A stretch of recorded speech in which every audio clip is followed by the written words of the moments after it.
This is St. Louis Cardinals baseball. And a live look as the fans enter Busch Stadium for game number 3 in day baseball on this Sunday afternoon. It's the Cincinnati Reds and the St. Louis Cardinals. Just 1 year ago, we flash back. Michael Wacha, today's starter, on the mound against the Reds, and he was dominant. 7 innings, 5 hits, just 1 earned, 1 walk, and 5 strikeouts. And welcome to St. Louis Cardinals baseball. In just a moment, you will hear from Rick Horton. Jim Hayes is here as well. My name is Dan McLaughlin. The pitching so far in this series for the St. Louis Cardinals, it's been so-so. Well, Friday night, Carlos Martinez was dominant. 7 innings, 6 hits, picked up the win. The first 3 innings yesterday from Adam Wainwright, sensational. Then a little bump in the road as he went 5 1/3. And Rick Horton, now we turn to Michael Wacha, who was outstanding on opening day, and he gets the call this afternoon. He had a so-so spring training himself, but Michael Wacha can be outstanding in this Cardinals rotation. The changeup, a key pitch for him, but let's face it, Dan, the story so far has not been the starting pitching. It's been the tremendous Cardinal offense. Offense has been fun to watch. Michael Wacha on the mound today. We have baseball coming up. The Cincinnati Reds, the St. Louis Cardinals on Fox Sports Midwest.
Cincinnati Reds and the St. Louis Cardinals. A lot of happy fans. One of their favorites in the giveaway, the Yadier Molina jersey giveaway this afternoon. A ceremony held before our first pitch. Yadier Molina receiving his 8th Gold Glove of his wonderful career. It's part of our Kia in the driver's seat.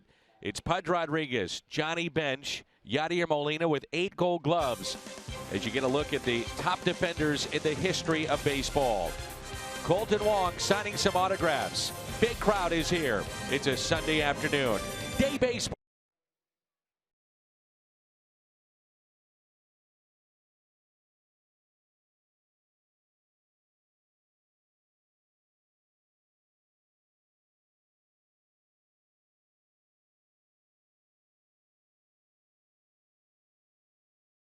Happy fans. One of their favorites in the giveaway, the Yadier Molina jersey giveaway this afternoon. A ceremony held before our first pitch. Yadier Molina receiving his 8th Gold Glove of his wonderful career. It's part of our Kia in the driver's seat.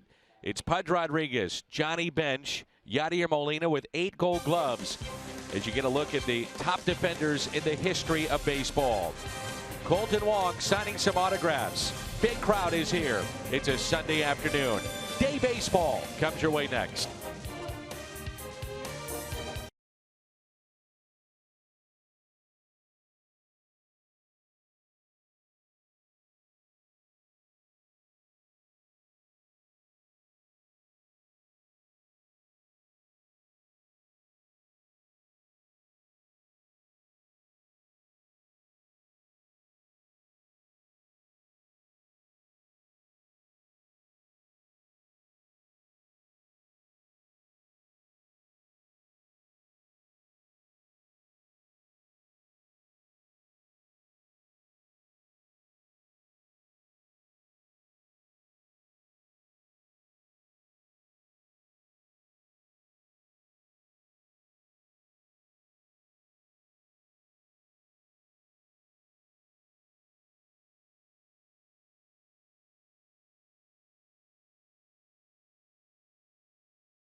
The St. Louis Cardinals, a lot of happy fans. One of their favorites in the giveaway, the Yadier Molina jersey giveaway this afternoon. A ceremony held before our first pitch. Yadier Molina receiving his 8th Gold Glove of his wonderful career. It's part of our Kia in the driver's seat. It's Pudge Rodriguez, Johnny Bench, Yadier Molina with 8 Gold Gloves as you get a look at the top defenders in the history of baseball. Colton Wong signing some autographs. Big crowd is here. It's a Sunday afternoon. Day baseball comes your way next.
Cardinals baseball on Fox Sports Midwest is brought to you by Budweiser.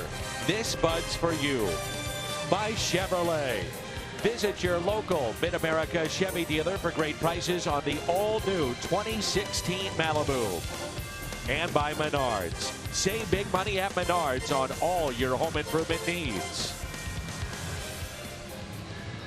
An absolutely picture-perfect, gorgeous day here in the Gateway City, along with Rick Horton and Jim Hayes. I'm Dan McLaughlin. It is 79 degrees, sunny skies here at Busch Stadium in St. Louis. Michael Wacha gets his second home start of 2016. Very good on opening day, and he's pitched very well against the Reds. In fact, he beat them 4 times last year. Michael Wacha had that rough spring we talked about, but he seems to have gotten things back on track with a downward delivery in that last start. The Cardinals are trying to figure out a way to get Zach Cozart out. Normally a slow starter, career .235 hitter in the month of April. Well, right now he's batting .480 and riding a 7-game hitting streak. Shoots that into right field. That ball will get down into the corner. Cozart on his way to second base. The Reds had 9 doubles in game 2, and that's their first of this Sunday afternoon. A look at Brian Price's lineup. Cozart, Eugenio Suarez, Joey Votto, Brandon Phillips, Jay Bruce, Devin Mesoraco, back-to-back starts behind the plate. Adam Duvall is in left. Schebler in center. John Moscott is the pitcher.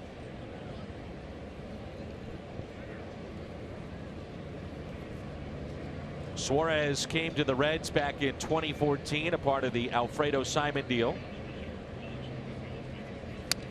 First pitch is fouled back. We saw a lot of first pitch swinging yesterday from the Reds. And healthy swings like that one from Suarez. The first 3 batters in this lineup have hit Wacha better than the middle 3 in this lineup. In fact, Jay Bruce 0 for 21 against Michael Wacha. That's not just a small sample size. So how he handles these first 3 hitters, I think, will be important here this afternoon. Here's the 0-1. And no Billy Hamilton in this lineup for the second consecutive day as well. His numbers very poor against Michael Wacha. Just 1 for 20, and we wondered why Hamilton wasn't in there. Made a great play, didn't he, in game 1 of this series? I think it's one of the best we've seen. Top 5 at this ballpark. Edmonds like. Yes, it was.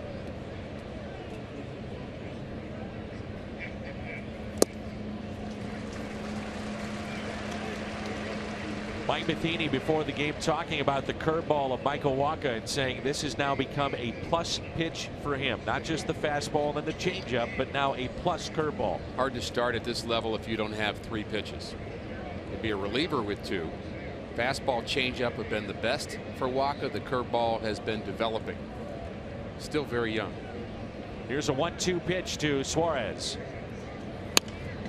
Hit down the right field line and out of play. This place is packed here today for the Yachty giveaway. Beautiful afternoon, great weather. And we're expecting big crowds starting tomorrow night with those Cubbies coming to town for the first time in 2016.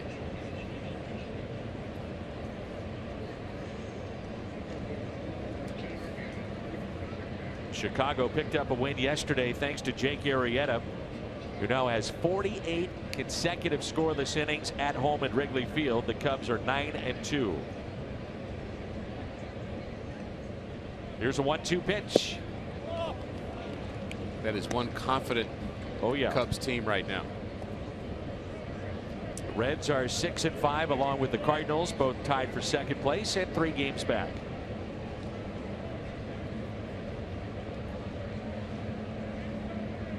Outfield shading. Suarez into right center.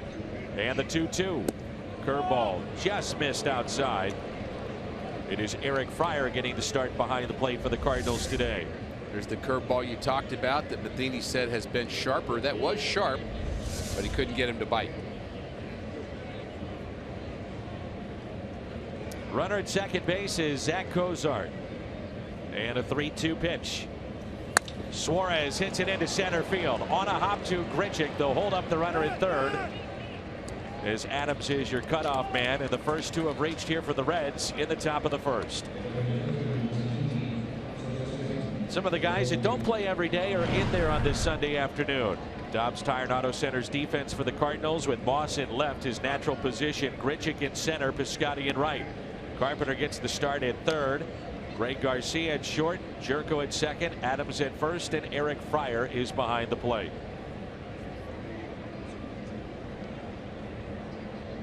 What a great chance to strike first now with Joey Votto at the plate with runners at first and third, nobody out. Mentioned the first three hitters hit Waka well. Votto at 421. You can say that about a lot of pitchers in baseball. Tough out. Rick, the last 4 years, his on-base percentage, 446. Incredible. Wonder how aggressive the Reds will be with No Molina in the lineup today and Eric Fryer. If you're wondering, he has thrown out over 30% of base stealers in his career, but that was in the minor leagues. Known for his defense, not his bat.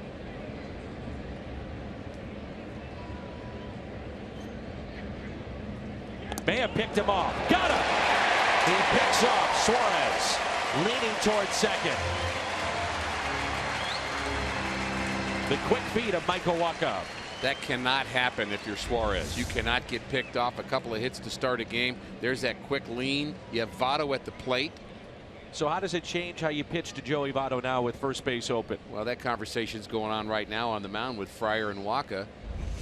They've already kind of gotten into the count with him. It's 1-1. Now you can afford to be a little more careful with him. Expand the zone a little bit. I think that's the conversation with Fryer and the middle infielders. May just put him on. We will see. He brought the infield in. 1 ball, 1 strike on Votto. Phillips on deck. Went right after him. 1-2.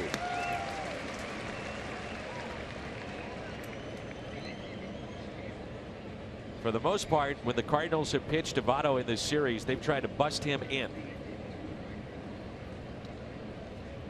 Fryer sets up inside the 1-2 and a fly ball lifted out to left field. That is Moss shading from the sun, makes the catch. Runner will tag up and score, and it's 1-0 Cincinnati. RBI for Joey Votto. That's number 7 this year.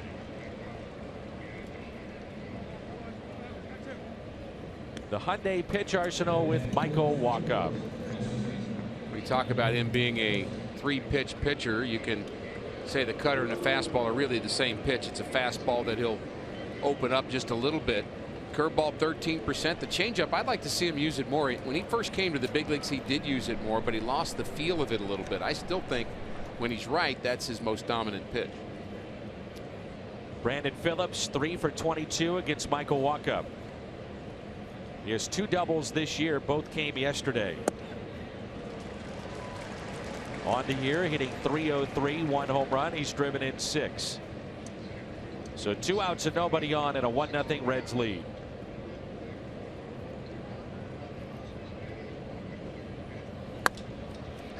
Shallow right center. Grichuk on the move. Diving for it. And makes the play. Randall Grichuk loses the glasses, but not the baseball. Had him played in shallow right. That's exactly where the ball came. The diving catch, Randall Grichuk. Cardinals coming up in the home half of the first.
Cardinal leadoff man. He and Moss lead this club in RBIs with 10. The lineup features Carpenter, Piscotty, and Moss. Then Grichuk, Adams, Jerko, Garcia, Fryer, and the pitcher batting ninth, Michael Wacha. How about this right-hander, Ricky? Moss got out of Pepperdine, got hurt last year in an odd way. It was actually a rundown, and he separated his non-throwing shoulder, so he missed the rest of the year after making just 3 major league starts where he was 1-1 with a 4.6 ERA. He is a ground ball pitcher. He's a big guy, but he's not really a strikeout guy. He's not afraid of contact, and he relies on his defense. And of course, the Cincinnati Reds have very good infield defense. That was June 15th when he injured his left shoulder in that rundown against Detroit, and dealt with some injuries in spring training as well. Be watching that. He has a issue with his intercostal muscle, which is between the ribs, and I've had that before. It's like an oblique and not exactly the same, but it can be a painful injury for a pitcher or a guy swinging the bat. It's not that it causes a lot of trouble generally, but when you're actually performing, it does. So we'll see how he comes back. Sometimes pitchers will cut the ball off a little bit because they're afraid to extend if they've had that injury. Many have said it's hard to breathe with that type of injury, or if you sneeze, oh man, the pain is brutal. Past Billy Miller, the first base coach. Off the bat of Matt Carpenter, 1 ball and 2 strikes.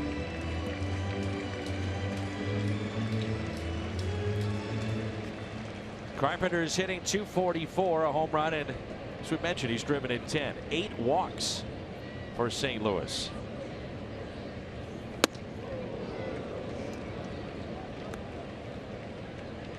That's the team lead along with Randal Grichuk. Boy, it's good to see Grichuk with 8 walks. Sure is. Free swinger, strikes out a lot, doesn't walk a lot. Curveball misses outside, count runs full. The offense of the Cardinals has been one of the big stories so far. First couple of weeks of this regular season. 3-2 pitch. Hit the other way. It's well hit. Duvall going back and on the track makes the catch. June 15th as we flash back, and here's the rundown, Ricky. Well, it's ghosts for the Tigers, and it's kind of a harmless looking play, but the way he lands, awkward, painful, and it was an extremely painful moment for him. This is not just a minor injury. You separate a shoulder. Of course, it wasn't his throwing arm, which is probably something that much better for his career, obviously, but still a long comeback in rehab. Piscotty fooled by that pitch. Injuries have really hit the pitching staff here of the Cincinnati Reds. Moscott, Homer Bailey recovering from Tommy John surgery. Bailey threw 3 innings yesterday in their extended spring games. As Piscotty pops it up into shallow left. Cozart using the glove to shade for the sun. There's 2 down.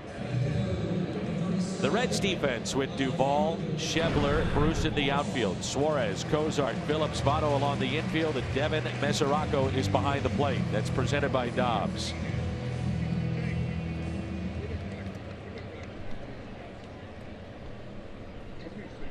So the injuries for Mike Riggins also include Michael Lorenzen, who's got an elbow strain. Deslafani is out with an oblique. There's a ground ball off the bat of Moss, fouled by Phillips. His second error this year. Rarely, if ever, do you say that with Brandon Phillips.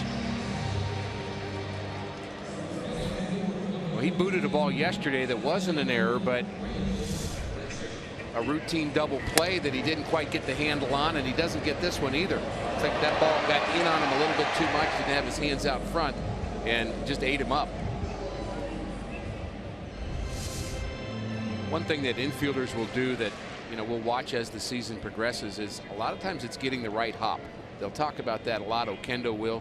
If you, sometimes you're back too much and you're going to get that in between hop, and that's the one that makes it look like a tougher play.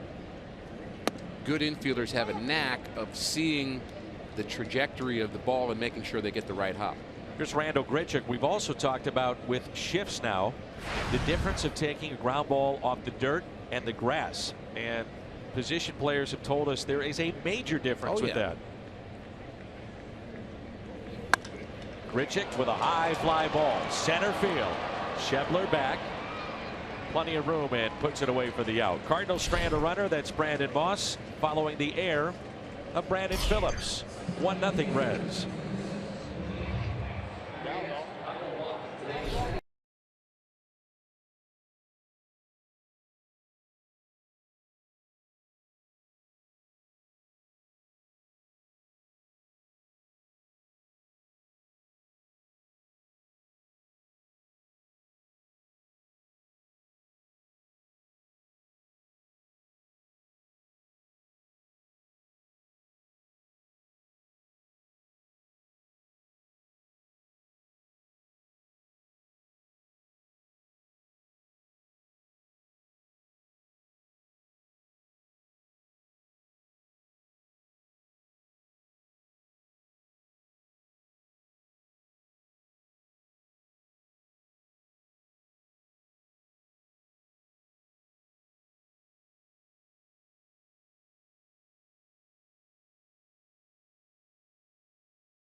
From Joey Votto, his 7th of the year, as we move to the 2nd, and our Toyota key to the game with Rick Horton. I think the key is going to be production from the reserves. Mike Matheny has a lot of guys in the lineup here on a Sunday afternoon, including the catcher Fryer and the shortstop Greg Garcia. And it's not just what offense they may provide, but it's also how they handle things on the defensive end.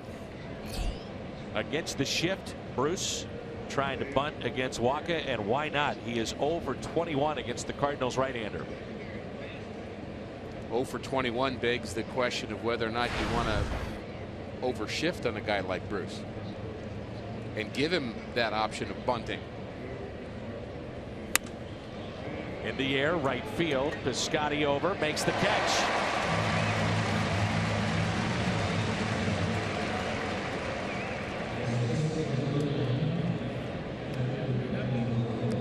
You mentioned downward plane in describing Michael Wacha, and when Mike Matheny was asked about Wacha so far this year, he said, well, we noticed he got better and better with each spring start. Much better last time out as opposed to the start against Pittsburgh to begin the regular season. He got with Derek Lilliquist as Mesoraco hits it down the left field line. That ball is hooking, and it is foul. They made a minor mechanical adjustment, and that allowed him to get the downward plane, which then allowed him to have a fastball that offsets the changeup. There are two pitching theories. One is drop and drive, and the other is tall and fall. And when you're 6 feet 6 inches tall, I like the tall and fall variety because you're using your leverage better. You're making the ball come from a higher place, and for hitters, visually, that makes it tougher to hit because it looks like it's coming downhill.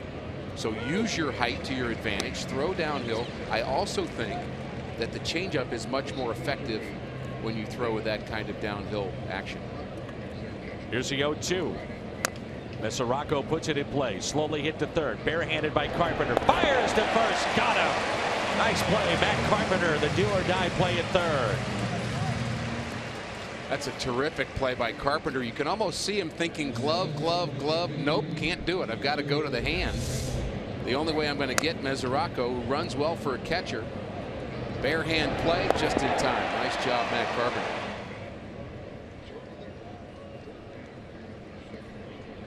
Mike Leake, as we know, is now here in St. Louis. He was traded by Cincinnati to San Francisco, and the Giants traded back this young man, the left fielder today, Adam Duvall. He's hitting .292, no home runs, and he has driven in one this year. And the 0-1 pitch. Ripped fair inside the third base line and off the sidewall. It's another double for the Cincinnati Reds. It's been one of the stories this weekend. Sure has. MLB.TV Premium, the #1 live streaming sports service, delivers everything you have come to expect and more. Watch every out-of-market game live. Blackout and other restrictions apply. Just visit MLB.TV for details. Here's Scott Schebler. He came over in the Todd Frazier deal this past offseason with the White Sox, so they'll walk him with first base open. And they want to deal with the pitcher, Moscott, who is on deck. Interesting move there that you don't walk Votto, but yet you'll walk the 8th place hitter. Well, I think if it was 2 outs and Votto was up, it might be different. And when Votto was up, there was a runner at third base, which of course makes it even more dangerous for him to drive him in. So I think this is a cut and dry decision here. I like it. I understand that there's another school of thought that says get the 8th place hitter out so you have the pitcher leading off the next inning. But you kick yourself if the 8th place hitter picks up an RBI base hit with 2 outs. Well, you kick yourself if it's Brandon Finnegan, who hit the ball really well. That's true. Yesterday against the Cardinals. And by the way, I don't advocate kicking yourself. There's probably better ways of handling that. Really? I mean, I've seen you do it up here. No, I haven't. That's a bold-faced lie. Maybe that's me kicking you. Exactly. Wrong foot. If people only knew what happened up here in this booth, especially between innings. We have some fun. Yes, we do. Here's Brandon Finnegan. Went 5 innings yesterday for the Reds, and their bullpen barely held on. It's going to be a real issue for the Reds this year, trying to finish games off. Could be part of the story today. Can't expect Moscott to go very long. First outing. No balls, 2 strikes. Here's where you have no mercy. Your pitch, give him the nastiest thing that you can think of. You know he's a pitcher. Don't make it easy. The 0-2. Curveball, and he struck him out. First strikeout for Michael Wacha as the Reds strand 2. Coming up for the Cardinals, Matt Adams, Jed Jerko, and Greg Garcia.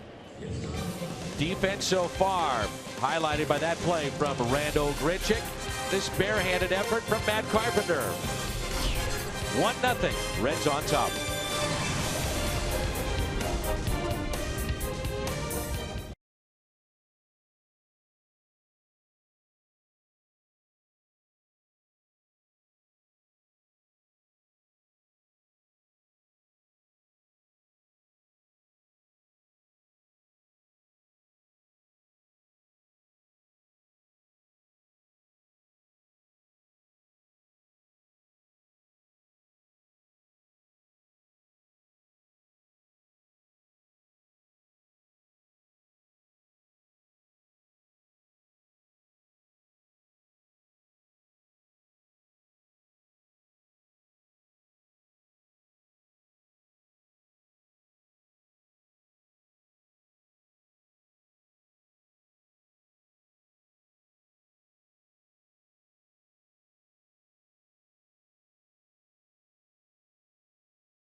Ready for the sunshine, the shades, the hat, suntan lotion, and so is our friend Jim Hayes, who's downstairs. Jimmy. And a little bit about Adam Wainwright, who is obviously frustrated with his first 3 starts. He says the tough part is physically he feels great, as good as he's ever felt. He said, I threw 93 miles per hour. This is what he said after the game, and he did sail through the first couple innings, but then he ran into trouble. He said his command for some reason comes and goes during a game. He suddenly loses his feel for certain pitches. Then he falls back into some bad habits. Mike Matheny says he's confident Waino will get himself back in the groove. He says they can support Adam, provide input, but ultimately it will be Waino who figures it out. And Dan Waino was frustrated but also optimistic. He told me, quote, I will come out of this. Next start, Jim, will be San Diego against the Padres on Friday night. Here's Matt Adams. 2 balls and no strikes. I think it pushes a further question about the Cardinals getting production out of the other starters in the rotation while Adam is figuring it out. Ground ball that's pulled foul. The more you get from Michael Wacha, Carlos Martinez, Mike Leake, Jaime Garcia, the less pressure it is for Adam to be perfect. And of course he wants to be perfect. I know he's frustrated, but I also know he's not going to rest until he figures it out. 2 balls, 1 strike on Adams. Off the end of the bat, little squibber hit left side. 1 away. Between innings, the 30-year-old Eric Fryer, who signed as a minor league free agent, non-roster invitee to the Cardinals camp, visiting with a guy he knows pretty well. We'll talk about that in a moment. That's Mike Matheny. Yeah, these 2 guys talking in between the last 2 innings. We talked yesterday. Mike doesn't really talk to players about hitting, but he's not afraid to throw in his 2 cents about catching. So he's giving a lot of details there, and in that conversation probably asking who he had for study hall his sophomore year in high school, since they both went to Reynoldsburg High School. Jerko out to center field. This ball carries, and it's gone! Jed Jerko, home run, center field, his 2nd of the year, and this game is tied.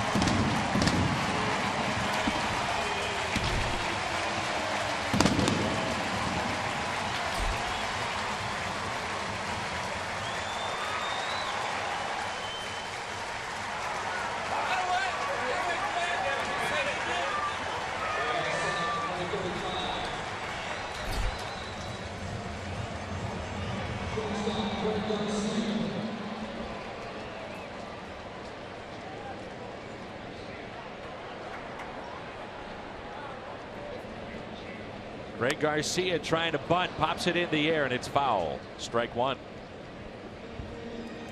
We talked about production from reserves, and Jerko, you might say he's a starter, you might say he's a reserve in some ways, planning on being a utility guy for the Cardinals, but he comes through straightaway center field his rookie season. Jerko had 23 home runs in San Diego, so he has some pop in his bat. To give that fan some credit for not reaching over.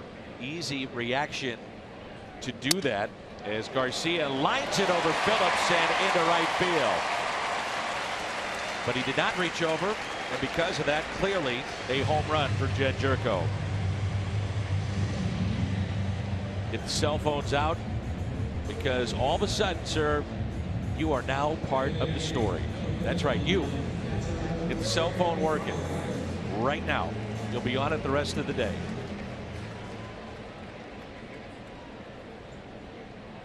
Here's Eric Fryer. Fryer is 4 for 6 so far against right-handed pitching. And dating back to last year, riding a modest 5-game hit streak. As you mentioned, both are Mike Matheny and Fryer, graduates of Reynoldsburg High School. Here they are, both in the major leagues. Both were drafted out of college by the Milwaukee Brewers. Goes back even further because they had the same youth instructor, Ron Golden, played for the same high school coach, Dave Starling, and they met each other back in 2014. Matheny was presented a key to his hometown, and those two had a chance to meet and forge a friendship, and here he is in St. Louis. Mike was talking about his youth coach getting him started at a very early age about some basic how to catch positioning thoughts. He said that were really, I say basic, in his mind they were college level instruction, and it really helped him get on the path of becoming a good catcher, not just a good catcher, a Gold Glove catcher.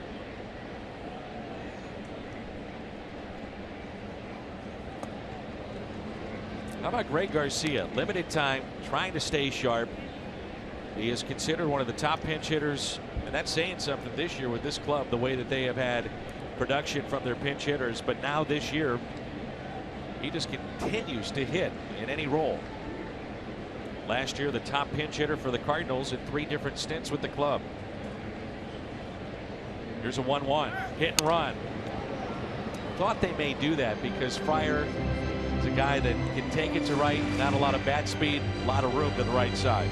Good guy to hit and run with, and you know, I can't help but to think, watching Fryer at the plate, what is going through Brian Pena's mind right now. He would love to be the backup catcher. Of course, it's given an opportunity for Fryer, but Pena playing against his former team, I think this is a moment he probably had envisioned in spring training. Disappointed that he's injured and he's going to have to sit out a while. There he is with Johnny and Yachty. Really caught your attention when he hopped out of the car in the motorcade. Significant limp as he went through the greeting line of the Cardinals and the Hall of Famers. So it's going to be a little while before we see Brian Pena. 2 balls, 2 strikes. 8th place hitter Eric Fryer.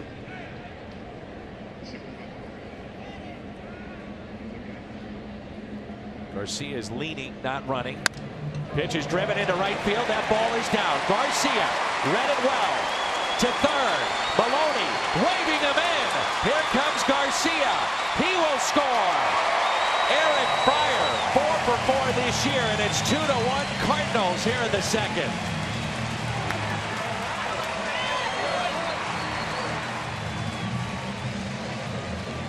Really good base running there by Garcia, immediately taking off to second base.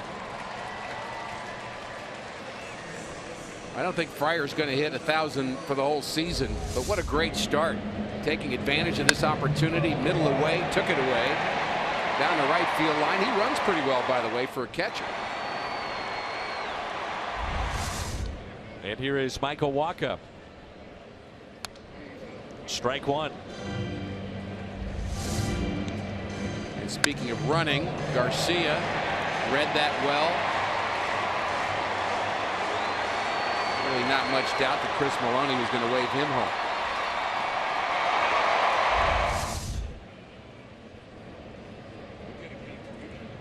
Outfield is straight away, and the 0-1 pitch. Wacha puts it in play, left side, gloved by Suarez. Out number 2. So 3 consecutive hits, the home run, single, and RBI double from Fryer. There's an emphatic wave.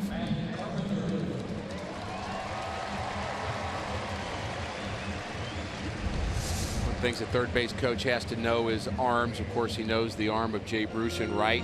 You have to be convinced that the player's rounding third by the time he's got the ball or before that in order to be able to score. And again, it depends on where he is defensively, and Chris made the right choice. Matt Carpenter has absolutely thrived in this spot. Runners in scoring position. He's 7 for 13 this year. Take it a step further. He's averaged an RBI nearly every 8 at bats from the leadoff spot. And that first plate appearance for him was number 1,500 from the leadoff spot. Rick, that number in terms of average with the RBI, 6th best all time. Think about that. Here's a 1-0. Hit out of play. The offense is clicking right now. 6 players with 7 or more RBIs. You see the major categories for St. Louis, and they are in the top 3 of most, 4th in hits. Updated number there with 83 runs. The lead Major League Baseball came into play with 81. Derek May, John Mabry, a lot to be smiling about right now. 1 ball, 1 strike on Carpenter. Inside, 2-1. Calling the balls and strikes today, Paul Nart, home plate umpire. Jerry Meals, the crew chief, is at first. Ron Culpa, the St. Louisan, at second. Gabe Morales is down at third. interesting to me, thinking about what the offense has done and how terrific it's been, particularly this homestand. It's a great time for Derek May and John Mabry to have it straight in their heads, either camera-wise, video-wise. What are they doing well? Why is Brandon Moss driving the ball to left center field right now? What is happening so good with Greg Garcia at his swing? Why is he comfortable? And take that mental shot and make sure you understand their swing, because there's going to be a time during the season where you lose it. Every one of them. It happens. So you want to get a good base right now while things are going well.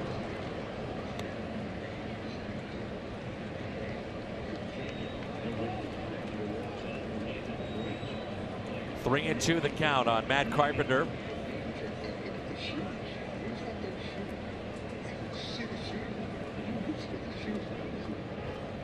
Cardinals in this series with 22 runs, 8 homers, 10 walks.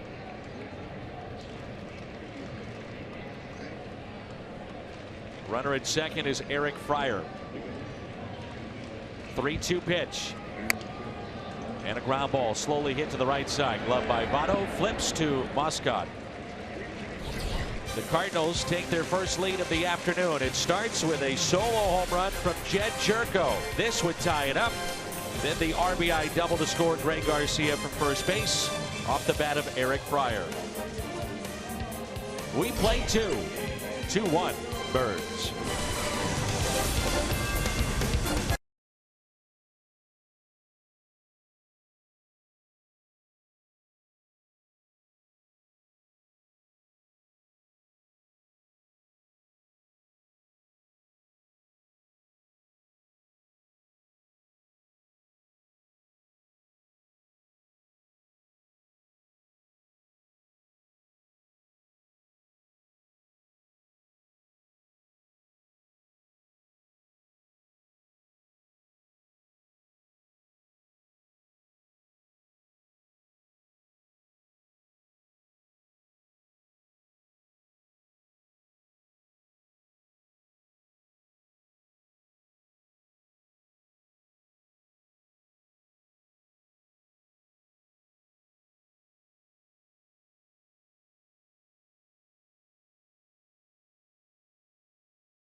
Jed Jerko, the 27-year-old from Morgantown, West Virginia. Solo home run, his second of the year. Cardinals have a lead of 2-1 as we start play here in the third inning.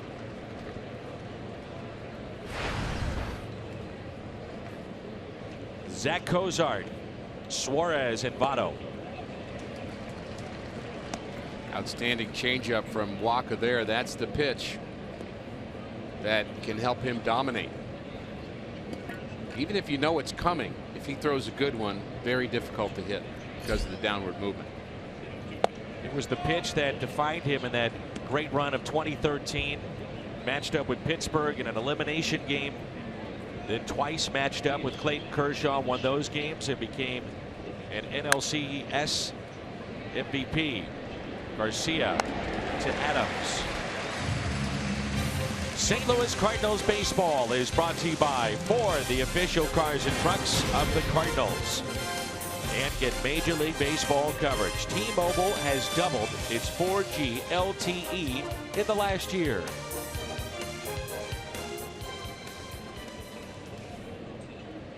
Holiday a day off today. He's on the right. Adam Wainwright there on the left. As Suarez hits a high fly ball into right field. Wainwright, you know he's disappointed, but he's not going to stop cheering his teammates on.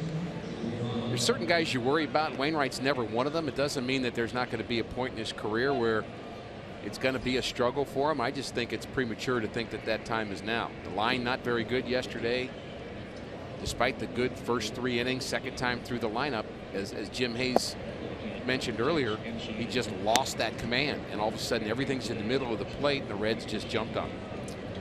When Mike Matheny was asked about Wainwright, he said this situation with him is all about location. As Votto hits it out to right. We'll talk more about Waino when we come back. 1-2-3 inning from Michael Wacha.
Two to one, the Cardinals have the lead here in the bottom of the third.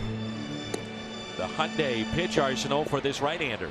We mentioned he likes to pitch down in the zone, fastball, slider, curve, and changeup. But the fastball, 93, 94 miles an hour tops, but he wants ground balls. He did get 3 ground balls in the second inning, but he also got some balls elevated to Jerko, Garcia, and Fryer. Cardinals picked up a couple of runs. It's Piscotty, Moss, and Grichuk. Moscott, a 24-year-old from Santa Monica, California. As Rick said, he pitched at Pepperdine. Drafted in 2012. Made his debut for the Reds a season ago, and the first player from that 12 draft class for the Reds to make it to the big leagues. A lot of people look at the 2009 class as a defining class for the Cardinals in their draft. It's shaping up that 2012 could be that way as well for St. Louis. Here's a 0-2. The Cardinals had Michael Wacha, number 19 overall, 2012. They had Stephen Piscotty as a supplemental pick, number 36. Both those players are featured here today. Just like red wine, Dan. Sometimes they're good years and sometimes they're bad years. James Ramsey was number 23 overall, the outfielder that was traded in the Justin Masterson deal. He's been traded again. He is now a Los Angeles Dodger. Ramsey is. Cardinals also number 52 overall pick had Patrick Wisdom. Number 1 overall pick was Carlos Correa. What a player he is for Houston. And sometimes it's not necessarily what you get from that slot in the big leagues, but what you get for a trade with that slot. If you've got a productive player that everybody wants and you can parlay that into something else, then that draft choice is still a very positive one for you organizationally. The Cardinals with 2 extra base hits last inning now have 52 this year. Think about that. After the 37 strikeouts, lack of offense against the Pirates to begin the year, the 52 extra base hits tied with Colorado for most in all of baseball. You expect the Rockies. You expect maybe an American League team with a DH. The Cardinals now tied with the Rockies.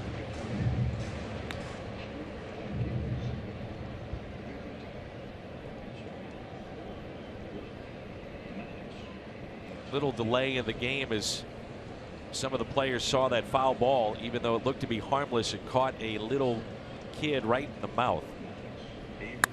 As Piscotty lines it out to center field, Schebler is there for out number 1. 6 is a serious number. When the Cardinals score 6, any size drink, just 50 cents the next day. That's coffee, fountain, frozen drinks. When they score, you pour at your nearest On the Run.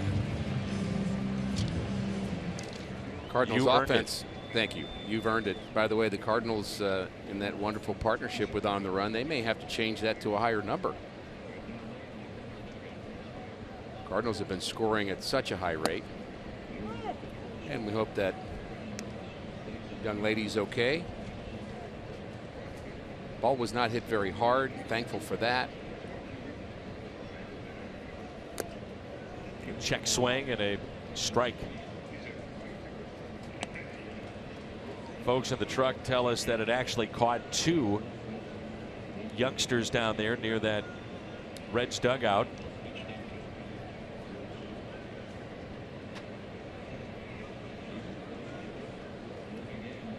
I'm sure some fans are saying, well, what about the netting? Not all ballparks are similar. The netting that's been added at the ballparks we've been at has been to the extension of the dugout, no further.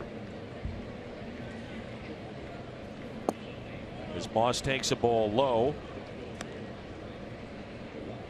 That's the additional netting that the Cardinals have provided for fans right to the front of their dugout. 2 balls, 2 strikes. And a strikeout of Moss. We had the scary moment a few years ago here at Busch Stadium with Encarnacion, Juan Encarnacion on deck on a foul ball that was hit by Aaron Miles, who was at the fantasy camp this last off season. And I asked Aaron about it. I said, have you thought about it? He says, I think about it all the time. He said, I've tried to reach out to Juan Encarnacion. It's been very difficult for many teammates to get a hold of him for whatever reason. And they're trying to line him up to come back for the celebration of the 2006 championship team this year.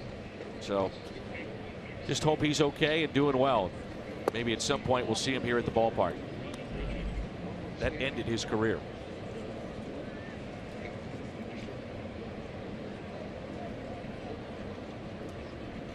Randall Grichuk, a swing and a miss.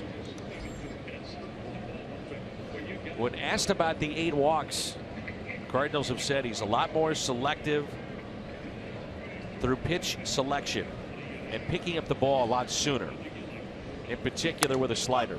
That's basically what he sees every time he's up there. And you don't want to say hitting can be boiled down to this statement, but when you're hot, it kind of is this way. You're hitting the right pitch.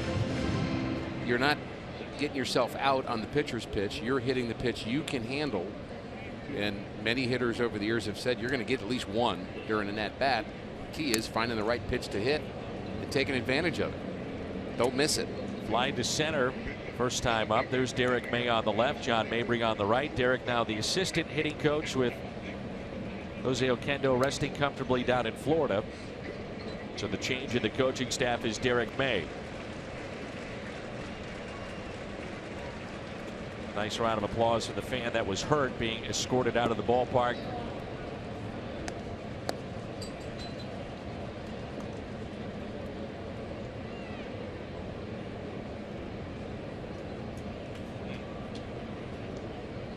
Here's a 2-2. Chopped foul. Dan, there was an article in the Post-Dispatch today about vision for a hitter, which I thought was a terrific article, and we talked about it in the telecast yesterday, how important vision can be as you get older. I believe that's the next wave of what hitting coaches are going to focus on, is how to help improve and enhance vision for a hitter. We talk about strength and what they do in the weight room and all the tee work, etc., and technique. I think vision is critical. There's the slider. There's a foul, or rather a fly ball out to left, following the foul ball off the bat of Grichuk. So Randall, third and final out here in the third, and it's 2-1 St. Louis on a beautiful afternoon.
St. Louis lead, the top of the fourth. Michael Wacha has set down the last four. Let's Motor player profile brought to you by BMW Mini. What a player he has been. Brandon Phillips, originally drafted by Montreal back in 1999, was part of a couple of big deals, picked up by Cincinnati, and ever since then he's turned into one of the premier second basemen in the game. Noticed in this series he's swinging the bat a lot better than we saw a year ago. Seems to be healthier, had a lot of injuries, wrist and other injuries a year ago, leg injuries, but just seems to be more the Brandon Phillips that we saw a couple of years ago. Expect a better year from him. Is he a cleanup hitter? I think he can hit in a lot of places. I think if your team has got a normal cleanup hitter, a guy with power that's a 30 home run guy, no. I think he's better off. In my mind, I'd like to see him in the second spot if he was on my team. But he's really done it all. He's hit third, he's hit first. 0-2 pitch is a ground ball hit up the middle. Garcia to his left, bobbled and commits the air. His first of the season. And the leadoff man, the tying run, is aboard. We were talking about Adam Wainwright. So we get a look here in this ball that Garcia could not haul in. And I mentioned it's all about location when Mike Matheny was asked about Wainwright. He said his velocity is actually a tick or two up than what it's been in previous years.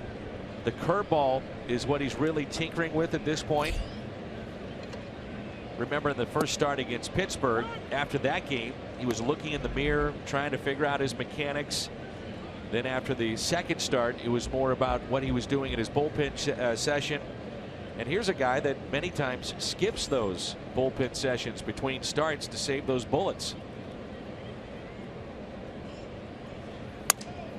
Wacha, it's off his glove. Can he get him? Wide throw. Phillips to third, and he will score. This game is tied. And the defense letting down Michael Wacha here in inning number 4. Well, it's unfortunate for Wacha that he got a glove on that. Otherwise, it would have been a double play up the middle. It's a reaction for him to try to knock it down and catch it. But that's going to be the second error in the inning. That'll be Wacha's error for allowing the run to score. Be a hit and an error. But there's the ball he knocks down. The shortstop Garcia was right behind him. And as that throw goes up the line, Garcia, or Waka, who slipped a little bit on that throw, picks up an error. 2 errors in the inning, and that's been a problem for the Cardinals this year.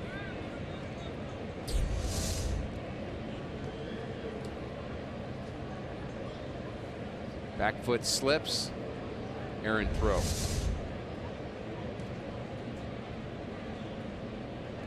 The Cardinals and the Reds combined both have 14 errors this season. That's a base hit into right. A run will score, and the Reds go back on top. Mesoraco reading the defense. Hanging breaking ball, was able to poke it into right center field.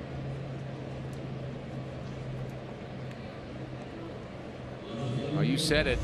Bit of a hanger from Waka in the middle of the plate, and that's a pitch a hitter can manipulate easily.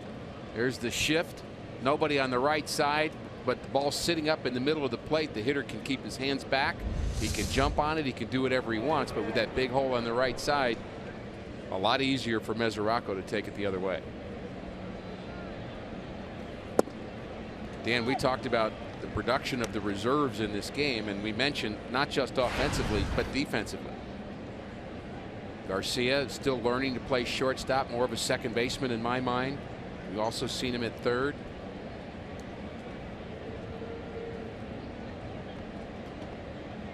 Here's an 0-1. Adam Duvall at the plate. This is when Wainwright ran into trouble yesterday. Remember, he sailed through those first 3 innings and then hit a wall.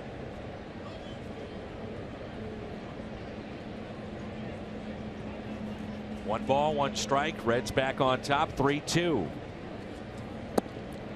I think this is a case in this inning of poor defense. Makes a pitcher look worse. I mean, what's really happened in this inning? A ground ball to short, hard hit ball up the middle that, yes, that was well hit, and then a ground ball to the right side, and all of a sudden it's a problem. Well, defense has created that problem. 2-1 pitch, could be 2. Hit to Carpenter, out at second, the turn, and double play.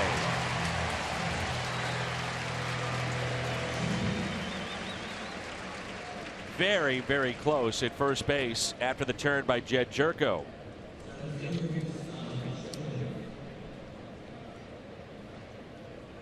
And Duvall is standing at the bag at first just to make sure that the call on the field will stay. Good stretch. Ooh. That's a close play at first. Good stretch by Matt Adams, by the way. And the Reds are going to want to take a look at this. I don't blame them. Bringing the crew chief, Jerry Meals, to take a look at this. So this is the question about when is an out and out, meaning when is the ball in the glove considered an out, and it's when it hits the back of the glove. And there really is that split second from, you still see the air between the ball and the back of the leather in the pocket of the glove that can give you that extra inch, half inch that would constitute a safe call. Well, let's say you see it, but you don't see it that well. I mean, it really is hard to tell. Well, if it's this hard to tell, then the play will stay. Personally, I think it's going to stay, even though he may be safe because it's not completely conclusive. That you'd say, hey, I can see it for sure. He's definitely safe.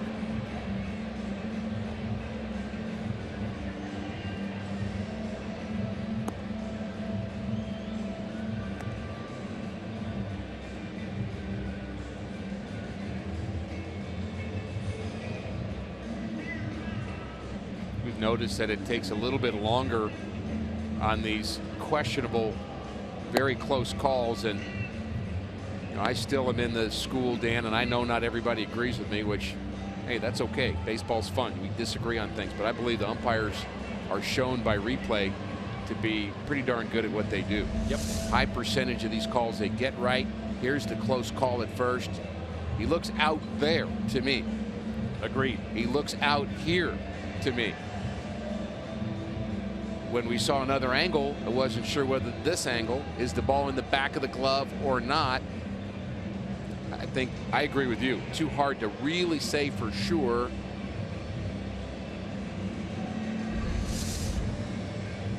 I think he's out because I'm not sure. They always say tie goes to the runner, but it never decides to play, does it? Well, I think a tie is almost impossible to really say. Exactly. That's so my that's point. in that fuzzy area. I'm guessing they're going to let the call stand and not confirm it. You want the play to be right. The frustrating part is that this is a tough play to call, and it is out. But as a pitcher, and you did this for a number of years, you're just left standing out there. You get a little cool maybe, and not a lot of fun. Well, and it's not even that it physically, it's what it does to you mentally more than physically. You're just standing out on the field waiting, and it's you get out of your rhythm is more the problem than, you know, your arm gets stiff, or, you know, because they're going to play catch some, they're going to keep loose. But I think out of your rhythm is a bigger problem for pitchers than anything else when it comes to the reviews. Here's Schebler. Intentionally walked back in the second inning. 3-2 Reds. So the double play, 5-4-3 turned by the Cardinals. Mentioned earlier, Schebler came over in the Todd Frazier deal along with Jose Peraza, who's rated 24th in the top 100 prospects in all of baseball.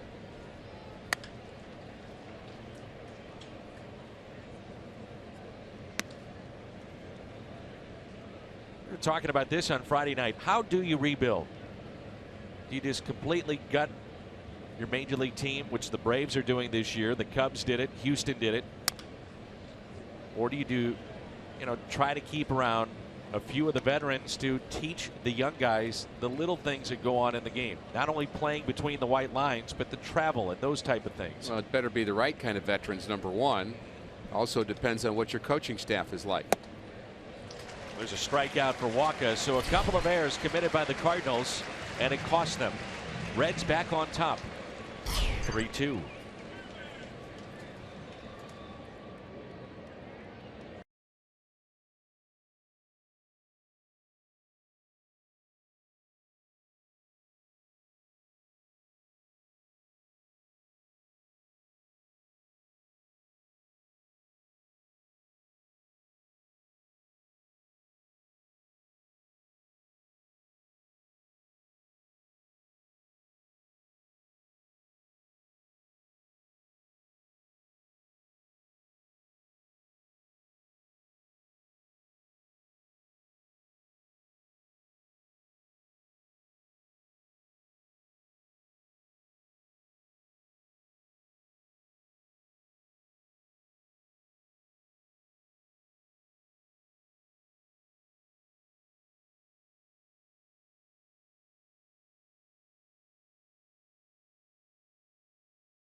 Cincinnati. Brandon Moss is in the starting lineup. Jim Hayes again here this afternoon. Yeah, Dan, Moss is off to a good start already. Has 4 homers, which matches his Cardinal home run total in 51 games from last year. This year, you guys have talked about it, he's fully recovered from hip surgery, so he was able to do his normal lower body leg weight training program, which he couldn't do last offseason. He says he has leg drive back, and we're seeing the results in terms of his power. He told me just as important, he has his confidence back. He knows he can drive the ball to the opposite field. Last year, he couldn't. He told me he went up there trying to pull everything last year. And Dan, Moss says it makes a huge difference when you can have the confidence to just go up there and swing. Well, there's no doubt. I mean, he's got the power. You go back to 2 years with Oakland in 13 and 14, and Ricky had a combined 55 home runs. All-star in 2014. That's how good he was. And he had some home runs last year, but he also hit a lot of balls in St. Louis to the warning track. Cardinal fans will remember. Moss certainly remembers probably 4 or 5 of them, and I think that maybe that 5% off in terms of the leg strength that Jim's talking about is the difference between those being warning track flyouts and home runs. Here's Matt Adams. Cardinals looking for production from anybody who plays first base. Adams, Moss, Holiday. Just a .392 slugging percentage from that position a year ago, which was the lowest in the National League. And that combination last year, whoever played first base, provided almost 10 strikeouts for every 1 home run. So big difference as Adams hits it into right field. May drop, sliding catch, Jay Bruce to take a hit away. Adams is 0 for 2. A reminder this week on Cardinals Insider with Lindsey Weber. You'll meet Team Fredberg, get an all-access behind-the-scenes feature from opening day, and hear from players as they reveal who they think is their funniest teammate. Cardinals Insider, brought to you by your Mid-America Chevy dealers. Make sure you watch it. They do a great job with this. It's today at 5:30 on Fox Sports Midwest. I think Jim Hayes is our funniest teammate. What do you think? Absolutely. Competition's not very tough, though. Well, half the time he's not even trying to be, but we just laugh at him. Different kind of humor. Inside and a strike on Jerko. Homered, solo shot back in the second. So Keith Oberman, our outstanding man in the truck, along with his assistant Keith O'Brien.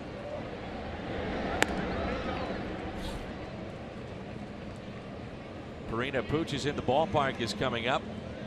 Come downtown, enjoy a ball game with man's best friend beside you. Limited number of tickets go on sale beginning at 10 a.m. April 22nd. Cardinals.com/Pooches. Quickly, 2 outs. Here's Greg Garcia. Singled and scored back in the second inning.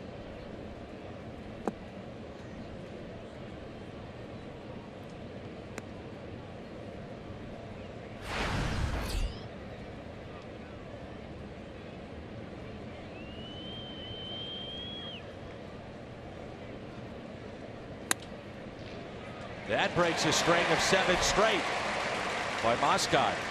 Garcia's 2 for 2. Just flat out hit, can he? Yep. Missouri Lottery Fox Tracks. Well, not every pitch that's away is hit the other way. Garcia has the ability to do it. There's the leg kick.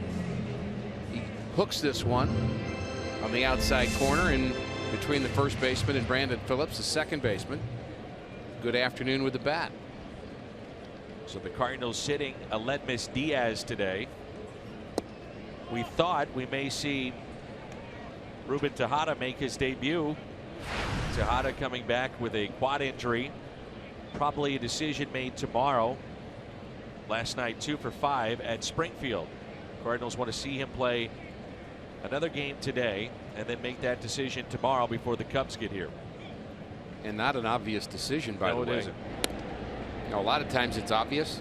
There's a guy struggling or a guy who's maybe even partially hurt. You're not sure whether to DL him or not. In this case, it's just too hard to handicap what John Mozeliak's going to do. Eric Fryer with an RBI double first time up. Doubled in the right field corner and that scored Garcia all the way from first. 1 ball, 1 strike. And Fryer is 4 for 4 to start his career with the Cardinals. Does have major league experience. That was with the Minnesota Twins.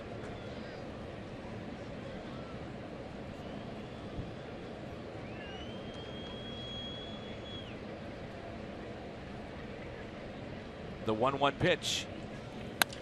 Fryer into center. Base hit. Extends the inning to Michael Wacha. That's a month's worth of hits for a backup catcher when you've got 5 hits in 5 plate appearances. What a start. We had that shot of Aledmys Diaz, and remember the shot off his bat that was hit to third in game 1? Went back and looked it up. It was measured at, or at least clocked, at 110 miles an hour. And then he had a double that was clocked at 109 miles per hour. Aledmys Diaz. You and I thought the line out to third was the hardest ball hit in the game, full of line drives. thought it was going to hurt Suarez. So did he. 2 outs, and here's Michael Wacha, puts it in play, slowly hit up the third base line. That's strike 1.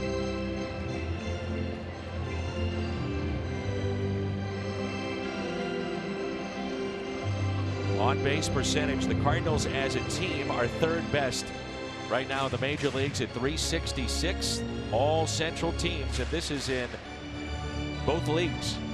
Competition with those 3 teams a year ago was fun, intense, went down to the wire. Seeing a repeat? Maybe.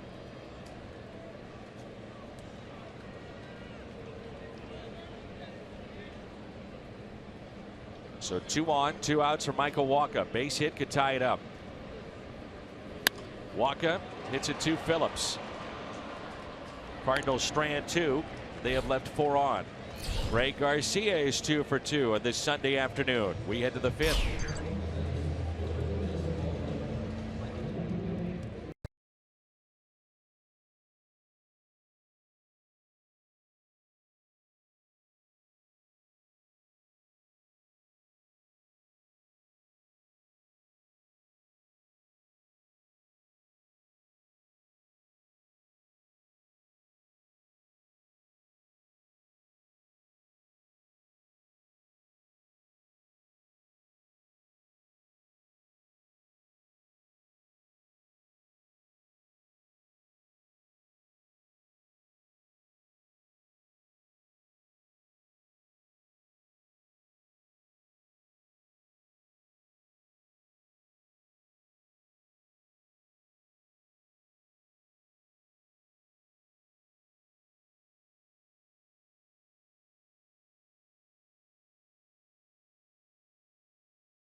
If you can't watch the games on your TV, you can now stream games live on your mobile device. Just go to your app store, download the free Fox Sports Go app, log in, stream the Cardinals wherever you go. Jim Hayes is with us. Rick Horton, Dan McLaughlin with you, our entire Fox Sports Midwest crew. With 40,000 plus of our closest friends here at Busch Stadium. Wherever you may be, we hope you are enjoying Major League Baseball and Cardinals baseball on Fox Sports Midwest. Here's Moscott. First pitch, a strike. Wacha struck out 2. The first was Moscott back in the 2nd inning.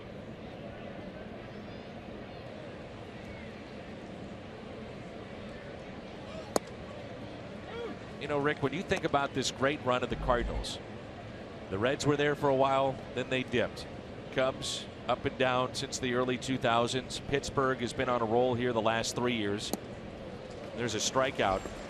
The consistency the Cardinals have had, and I'm curious your thoughts on this, but the consistency with the front office, John Mozeliak, Walt Jocketty, Tony La Russa, your field manager for nearly 2 decades, to now Mike Matheny into year number 5. Well, I think consistency helps you stay a winner because the expectation stays there. You come to spring training talking about competing to play in October. It's just in the culture of the organization, as opposed to, you start using the words rebuild or new look team. I mean, all that creates is uncertainty for everybody involved. But you keep around your all-stars like Molina, who was honored here this afternoon for his defense. You keep around your coaches, your key players, Not that easy to do that. The organization has to be committed to it. That's pulled down the left field line and foul. The off Reds, the bat of Cozart. Talked about the Reds being very competitive a few years ago, but the last time they won the World Series was 1990. A sweep of the Oakland A's, and Lou Pinella's club went wire to wire that season. And prior to that, they had the Big Red Machine. The 2-1 pitch. 2-2. The Cardinals' dominance has included the series against the Reds, especially here at Busch Stadium. You go back to 2003, the last 36 series here at Busch Stadium, 36 series, the Reds have only won 4 of those series. It's amazing. And a chance to win it here this afternoon with a victory. Base hit and left for Cozart. He's 2 for 3. Speaking of Yachty, he is our BJC Healthcare difference maker. His first day off here in 2016. And the numbers for Yadier Molina. I'm going to give you a number that I think is incredible. He's had 8 consecutive Gold Gloves. That's incredible already. But that's not even where you're going, is it? The average in those 8 years in terms of stolen bases allowed per season, Yachty has given up 35. Okay, 35. The league average is 78. That's incredible. So maybe the numbers, when you look at it and you say, well, why is Yadier Molina being honored again? And I know some people do say that because they'll look at the numbers. They say, well, he's not catching the percentage that he did a few years ago. Well, no one runs against him. Right. That's the reason why. He controls a running game.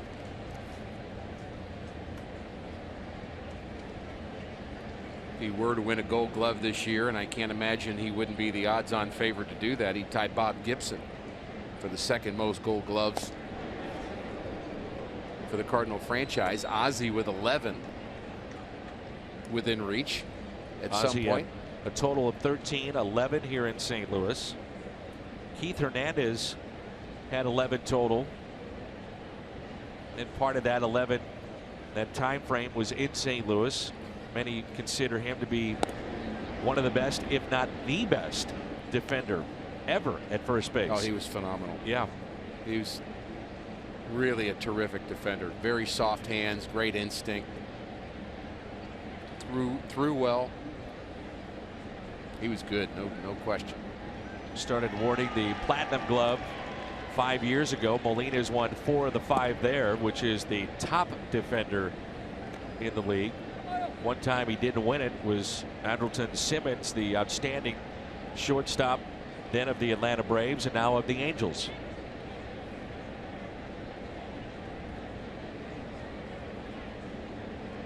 Two balls, no strikes on Suarez with 1 out and a runner at first. Cardinals have turned a double play.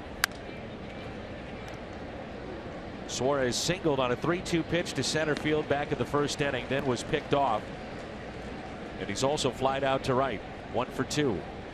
Suarez was listed early in his career as a switch hitter. Obviously he's given that up, hitting from the right side. He was a middle infielder, so he's still learning third base. He's made 5 errors on the season, but the ball jumps off his bat. The 2-1 pitch, runner goes, and a high fly ball. Right field, foul territory. Piscotty with room. He was positioned on that side near the line. So 2 outs, runner at first. Some of the highlights from a year ago from the Cardinals catcher Yadier Molina. Still has that strong arm, also very agile behind the plate, pounces on balls, and has a great baseball IQ as well. Always seems to be doing the right thing behind the plate. You never see him fooled by anything. He's normally a step ahead of everybody else. Now Joey Votto. Breaking ball, misses low and in. Votto at RBI back in the first. Lined out to right, second time up.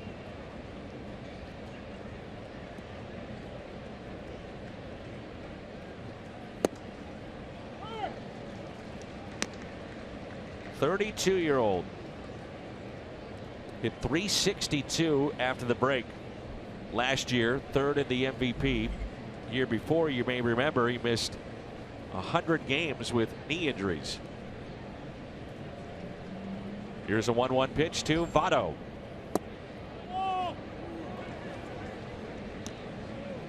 If yesterday's game proved anything to Cardinal fans, it's you still have to get the job done no matter what it says on paper. Thought the Cardinals would dominate with Wainwright and the bats the way they are. You still have to play the game. On paper, the advantage this afternoon, as far as bullpens are concerned, would be the Cardinals. So a close game in the middle innings. I think you'd have to have some confidence at least that with Rosenthal, Sechrist, O, and others,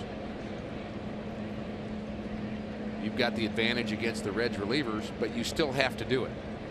You have to execute. 3-1 pitch. Now 3-2.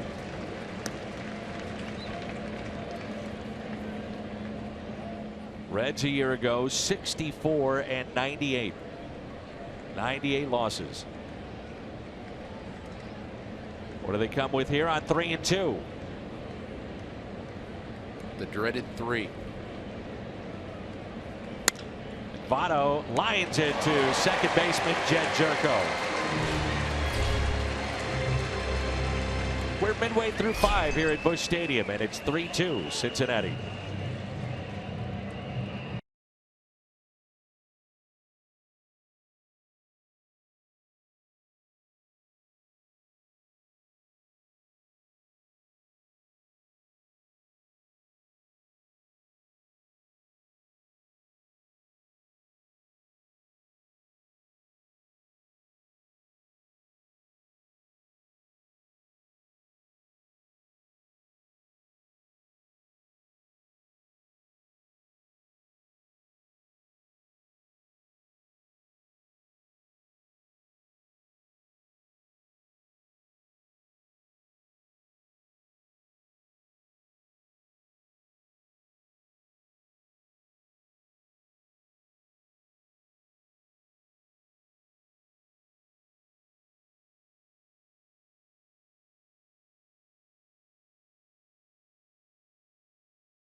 '29, 30,000 fans ages 16 and older receive an adult zip-up hooded sweatshirt. Stay warm as you cheer on the Cardinals all season long. Visit cardinals.com/promotions for tickets.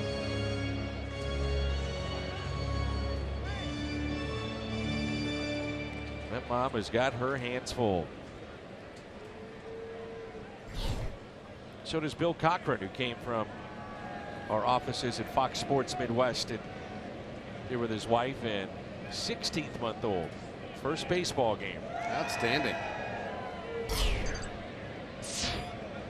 But not the last. Nope. Here's Carpenter. He's 0 for 2, and a breaking ball drops in for a strike.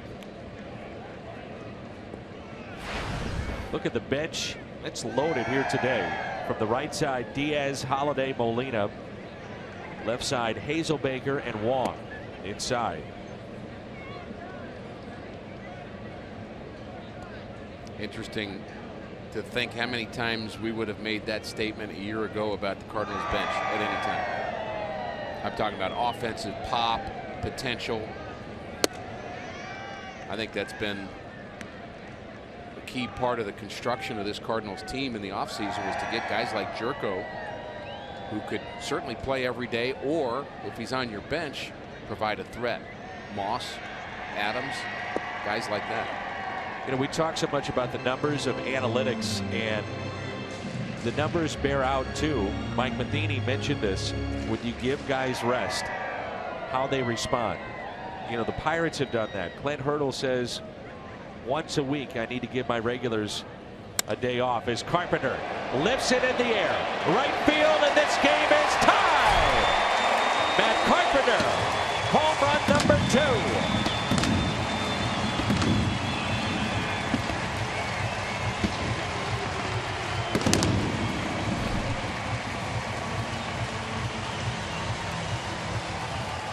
Mike Matheny glad that today's not the day that he chose to rest Matt Carpenter.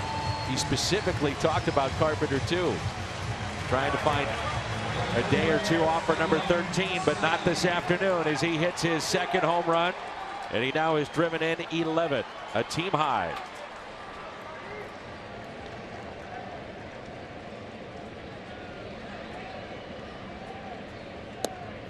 And a strike to Stephen Piscotty. You think there are youth teams, little league teams around the Midwest that are throwing water in guys' faces after home runs? I'm not sure they have anybody like Carlos Martinez. But that's part of the fun of it, isn't it? Emulating what the local team does, picking up their habits, their stances, of course, fielding the way they field. Carpenter with 28 home runs a year ago. As Piscotty hits it foul. One more look at that pitch. Middle away. He went down to get it. Rick, in these 3 games, the Cardinals now have hit 10 home runs against the Reds. The 1-2 to Stephen Piscotty. Hit up the middle. Phillips positioned perfectly up the middle and makes the play.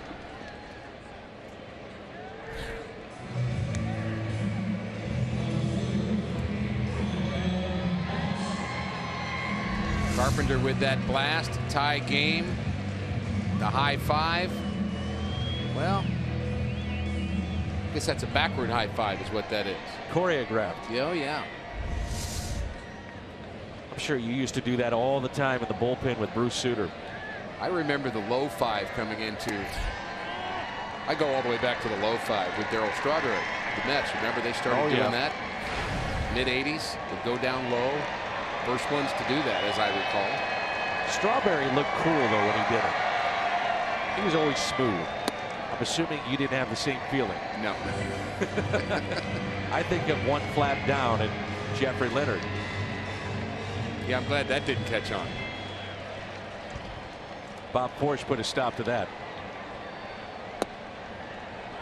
Yes, he did. Jim talked about the numbers. 132 at bats last year with the Cardinals for Brandon Moss, 4 home runs. He's had 28 at bats this season and 4 home runs.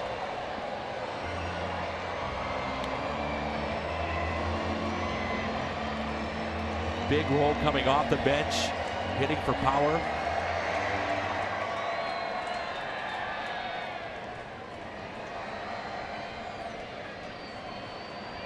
Two balls, 2 strikes on Brandon Moss. Good to see that Jim Hayes got the wave started here at the ballpark. Always one of his favorite things to do, and I know you really appreciate that as well. Ricky loves him some wave. 3-2.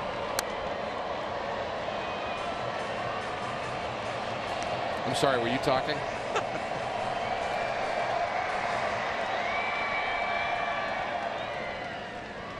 Is he getting into it?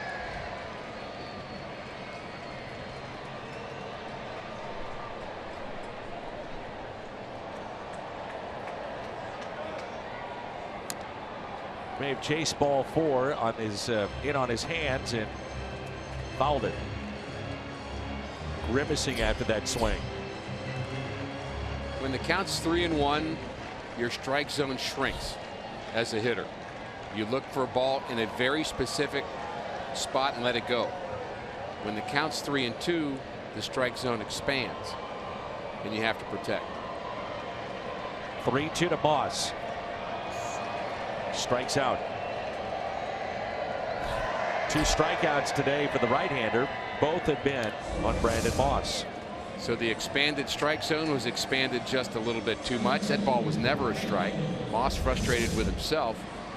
You mentioned it, that just 2 strikeouts today. The Cardinals have cut down on their strikeouts from what we saw the first 4 games of the season. They were going at an alarming rate, frankly, those first few games of that road trip in Pittsburgh and then Atlanta. Now Randal Grichuk, 2 outs, nobody on. 0 for 2 today.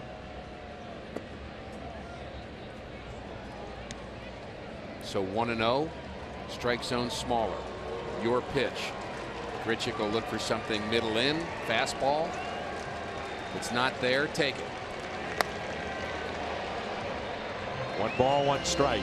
Grichuk, it was middle in. Just missed his first at bat, a ball that he normally drives about 500 feet. He flied to center, and he also flied out to left. They're playing the blues organ music, so I would assume that means one thing. Blues score. 1 ball and 2 strikes.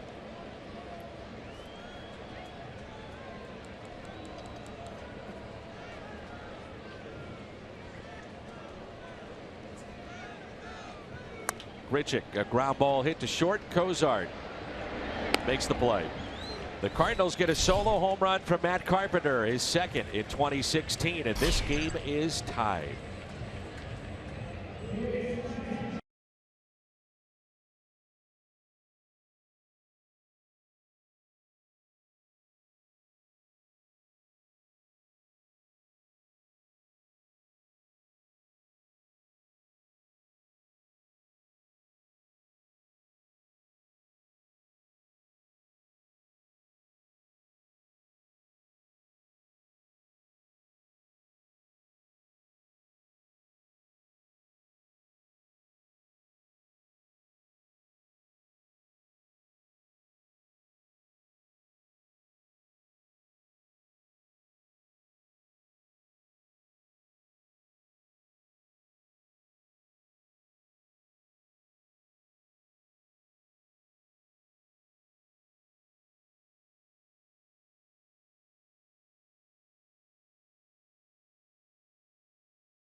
Matt Carpenter, most runs scored 2013 through now, and Carpenter 335, 3 ahead of what most consider the game's best player in Mike Trout. Matt does a lot of things you want out of that leadoff spot. He walks, scores runs, gets on base, has more power than you really even expect out of that spot. Not going to steal bases, but been very, very effective. Phillips, Bruce, Mesoraco. Phillips was robbed in center by Grichuk on a diving catch, reached on an error and scored in the 4th. The fastball and a strike from Michael Wacha. Huge crowd here today at Busch Stadium. We're expecting big crowds Monday, Tuesday, and Wednesday. Good seats, though, still available. Cubs will be here.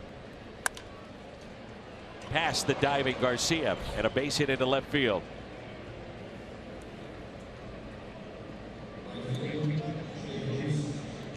So the Cubs, Joe Matt, Jason Hayward all coming to town And Mike Leake will get the call tomorrow against John Lackey. 6:30. Budweiser, what's on tap? A lot of drama for an early season matchup with Lackey and Leake. Jason Hayward, first appearance in St. Louis since he spurned the Cardinals offer. You think Lackey will be competing? Oh, yeah. You bet he will. There's Jay Bruce, and that's strike one. I can't remember the last time, and I'm sure folks do, but I can't remember the last time, at least in recent memory, a player that came to St. Louis, then was offered a comparable or better deal to stay in town, said no, and not only said no, but then they say, I'd like to go to the Chicago Cubs. It just adds to it. If he resigns with the Atlanta Braves, you say, well, okay. Or he goes to the American League, well, you missed out. But he went to the Cubs. It adds to the drama tomorrow night. Drama, emotions, anger for some Cardinal fans. And the Cubs did make him a great deal. There were some options that he was given there with the Cubs that I think he felt were maybe not as much money, but more important for him long term. Again, his decision, but I know it's not going to sit well with some Cardinal fans. We've heard that throughout the offseason, but let the competition begin. Good pitch. The breaking ball catches the inside corner. Jay Bruce having words with the home plate umpire. The curveball you talked about earlier, that had a little more break to it. Bigger curveball. Wasn't a strike, but it was close. Walker has struck out 4. I think the reaction of the fan base tomorrow, you're going to hear a ton of boos. You know, a lot of times those former players come back, they get a standing O or a nice ovation. Not tomorrow.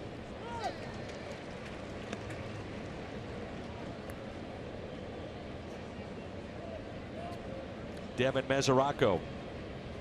Thinking about with him, Dan, you know, players like to talk about the season. They say it's like Groundhog Day. Every day seems the same. Well, he's from Punxsutawney, PA. Think he says that? I mean, you've heard players say that all the time. Just they don't know what day it is. It's Groundhog Day. Probably doesn't feel the same for him, does it? No.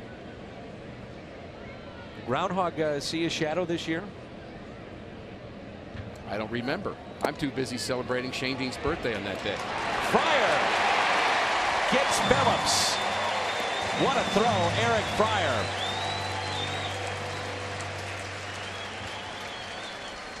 And even the batter Mesoraco made it a little bit tougher. Take a look. Pitch was down and away. There's Mesoraco. Low bridge. Good throw on the money. Tag right there as well. Jerko got it down quickly. Good call. Nicely done. And an 0-2.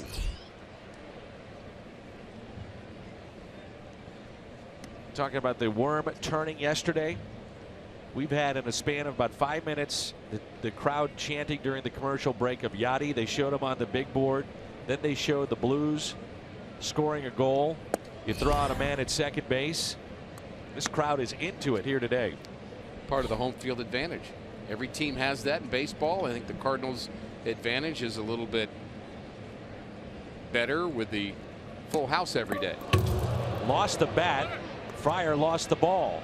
Recovers to get him. Mesoraco the strikeout. 5 today for Michael Wacha. We are midway through 6. Tied up 3-3.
bobblehead collection. Saturday, April 30th, 30,000 fans ages 16 and older take home the Closers bobblehead featuring a sound chip, courtesy of the Hartford.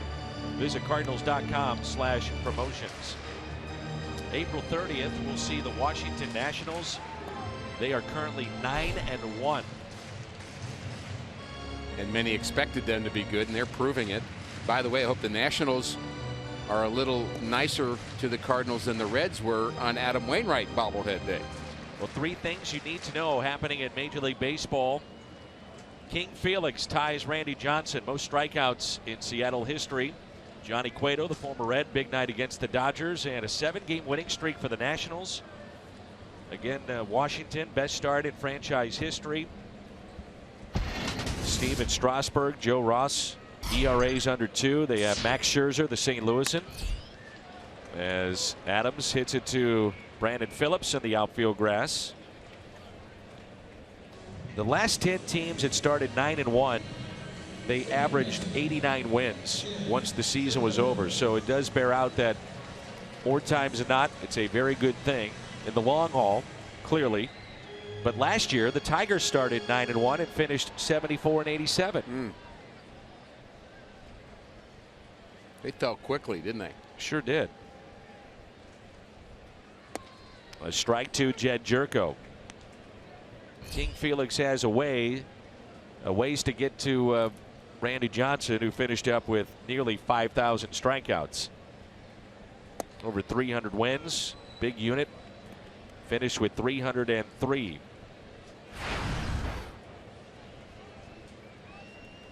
There may not be a 300-game winner for a long, long time. On the active list, Bartolo Colon is at 219 to lead all pitchers, but he's 42. After that, CC Sabathia 215. He's 35 and barely made the rotation for the Yankees. I think at the turn of the century, and I'm talking about early 1900s, not this century.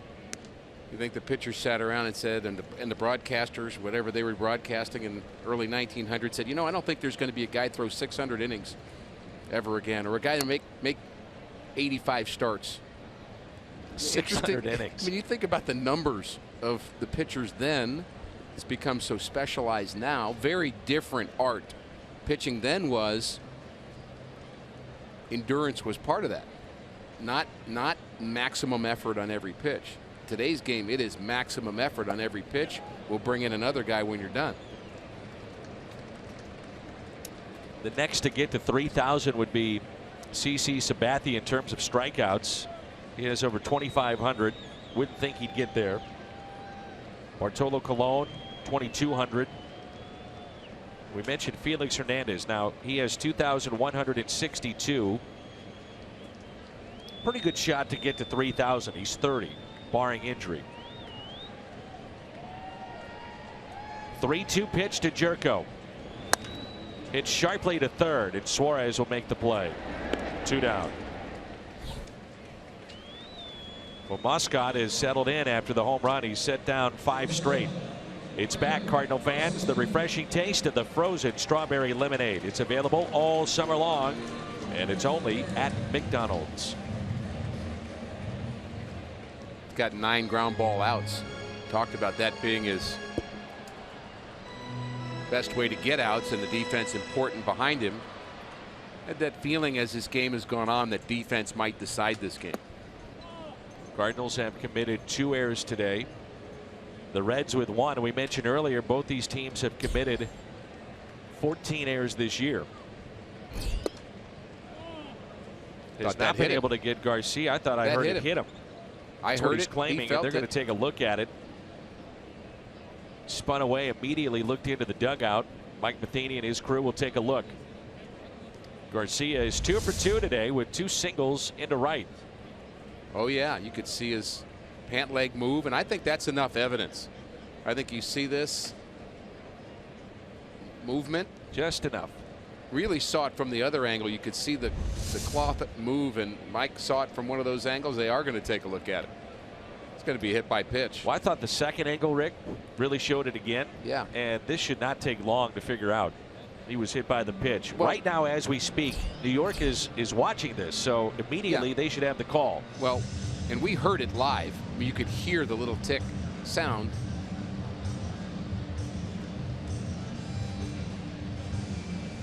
I'm guessing a 48-second review time. I'm going with 35.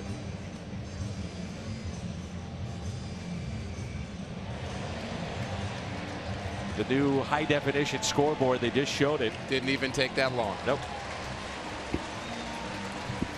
And so Garcia on base for the third time, and it brings in Eric Fryer.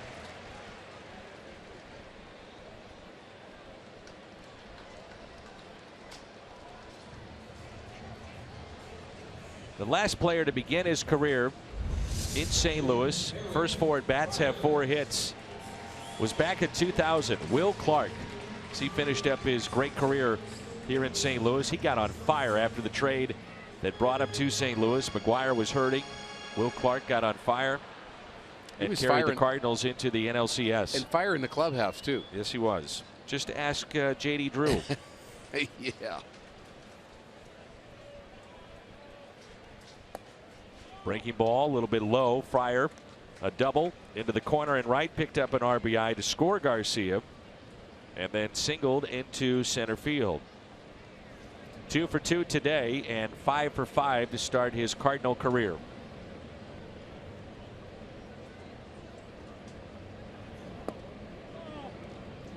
You know, the other aspect of getting to 3,300 wins, Rick, the money. Are players really motivated once they've made a bunch of money to keep going? The grind, the mental aspect of it.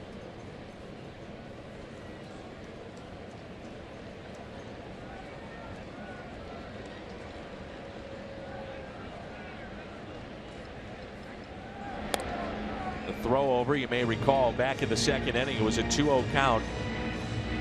And the Cardinals started Greg and tried to hit and run. Maybe they'll do that here.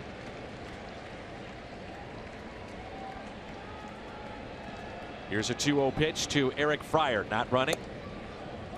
2-1 the count.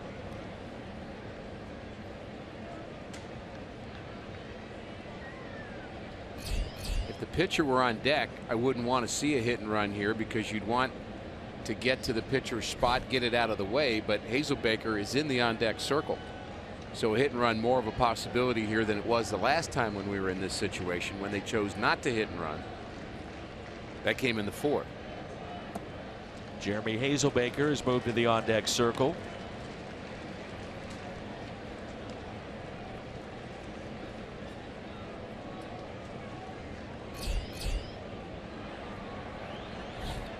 That's Matt Bowman earning closer games with what we've seen from him.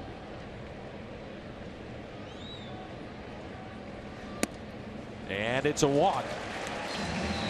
So that'll be it for Michael Wacha. The Cardinals are going to go for it here with Hazelbaker. With the way that the pinch hitters have been rolling along here to start this season, why not? Cardinals, the pinch hitters, are 10 for 18, 6 home runs, 9 RBIs. This will be our Chevy called in the pen. We'll tell you about the change when we come back.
They're playing in Game 3 today in Chicago.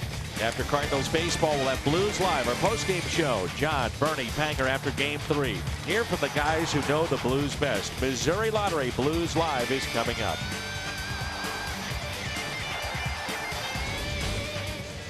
This is Blake Wood, and Wood pitched in the ball game yesterday, entered in the 6th, gave up 3 hits and a run. I think 2 questions are raised if you're wondering why the Cincinnati Reds are bringing in this right-hander with 2 outs. First question is, why not bring in a left-hander to face Hazelbaker? That answer is simple. They've only got 1, and they're going to need him later. That's Cingrani, and they wish they had more lefties. They just don't have any in their system. The second question would be, why take the starter out then if it's going to be righty on lefty? 102 pitches for Moscot is the answer there in his first start of the season. So that'll be it for Michael Wacha, and here's Hazelbaker. He's 2 for 4 with a home run. RBI is a pinch hitter.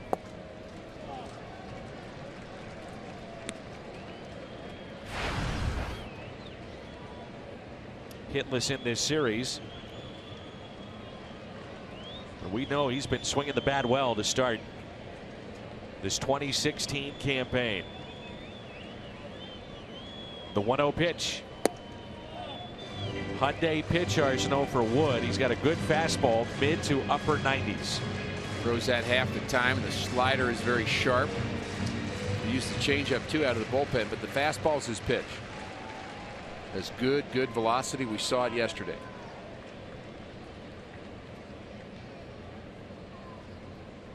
So with 2 outs, can Hazelbaker deliver? The theme of this season has been 2-out RBIs thus far. Hazelbaker, line drive, and it's caught it short. Hit it on the button, but right at Zach Cozart. The Cardinals strand 2. This game is tied. It's 3-3.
At the ballpark that day, kids 15 and younger entering with a ticket receive a 28-inch Randall Gridget bat courtesy of Rawlings and a voucher valid for a free ticket to an upcoming Cardinals game courtesy of Ritz. Also stop by the Ford Plaza prior to the game. Prairie Farms Ice Cream Sundae. That's all coming up May 1st. Great day for the kids. Cardinals.com/promotions. The Cardinals lift Michael Wacha. They go for it. Only 80 pitches today for Michael Wacha. He gets through 6, gives up 3 runs, and they'll turn it over to Matt Bowman. Just one of those runs earned. Bowman is the Chevy call to the bullpen and gets his first close game as a major league player. Guy was a Rule 5 draft choice, made the team at the very last moment. Wasn't sure whether he was going back or staying a Cardinal. He stays a Cardinal. He gets in some mop-up games, but now he's in the 7th inning in a 3-3 game here at home. Duvall, Schebler, and then the pitcher spot. Duvall has doubled inside the third base line, back in the second inning, and grounded into a double play back in inning number 4. Walker 6 innings, 3 runs on 7 hits, struck out 5, 1 walk. That was intentional. 0-2. This may be some pressure for Matt Bowman, but I would say pressure is having to take a final exam at Princeton University. Now that's pressure, and he's done that. So this is a piece of cake. He's appeared in 3 games so far this year, 5 innings, 3 hits. Interesting delivery. He starts almost like he's working out of the stretch. Grounder that's hit to Matt Carpenter, the low throw, and dug out of the dirt by Adams. Well, Bowman told both of us in Pittsburgh, win right. He is a strike thrower and also a ton of ground balls. Gets one here. Carpenter with the low throw. There's the good hands of Matt Adams, and he uses 2 of them on that scoop just to make sure.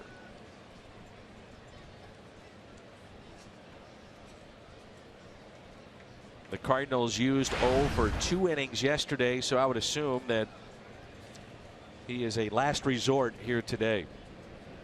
Well, you also think of this as a kind of inning that you might see Seth Maness at other times in the season, but right now he's not at his best, and we've seen him a fair amount recently, including yesterday. 0-2. Eugene Koo, the translator, on the right. Sungwon Oh on the left. There's the 0-2. Pulled foul. Seen Bowman has a pretty good sinker and gets that sinker to get a lot of ground balls. Our director Tom Mee had that shot of just how far to the first base side Matt Bowman will work off the pitching rubber, and that's about as far as you can get.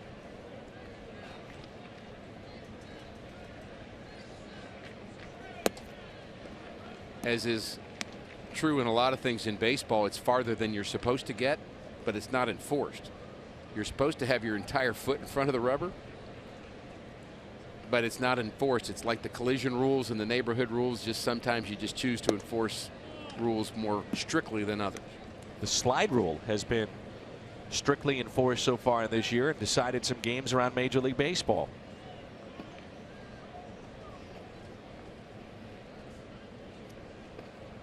The 2-2 pitch.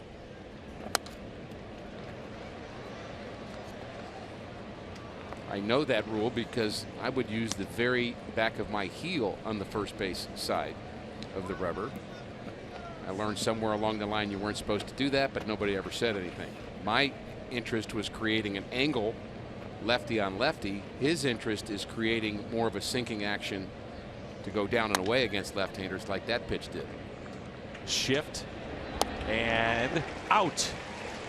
That's Garcia, the shortstop, made the play. Position up the middle. Very close play. Schebler is only supposed to have just above average speed, but he gets down the line, and boy, I don't know about that one either. That was close. Maybe even a misstep by Schebler, a short step. If he would have lunged out on that last step, he'd have beaten that out. Very similar to the call we had earlier. And again, if it's not convincing in the replay, it will not be overturned. I think they're asking if the umpires, because it's the 7th inning or beyond, would be willing to take a look at it. And the umpire doesn't have to agree to that. You could ask for a crew chief review. The pinch hitter is Jordan Pacheco.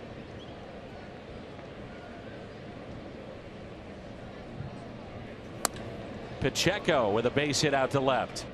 Moss able to backhand it. Pacheco thinking too, on his way to second base and diving in safely. So the go-ahead run is in scoring position. A double by Pacheco. And another Reds double.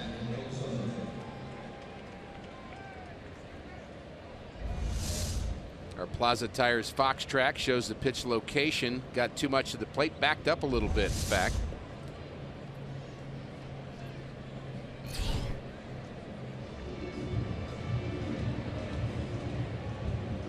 This will be our Chevy call to the pen.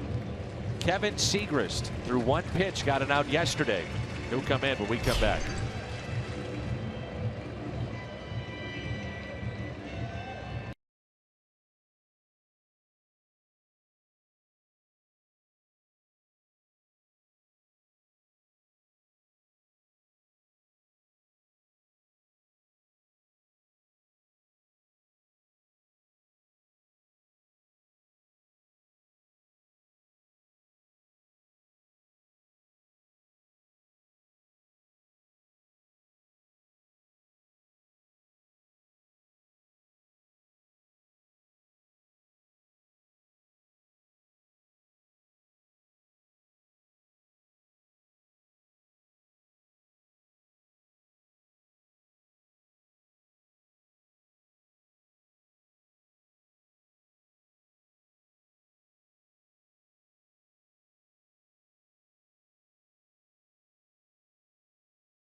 Segrist 4 1/3, 0 ERA, and this will be appearance number 6.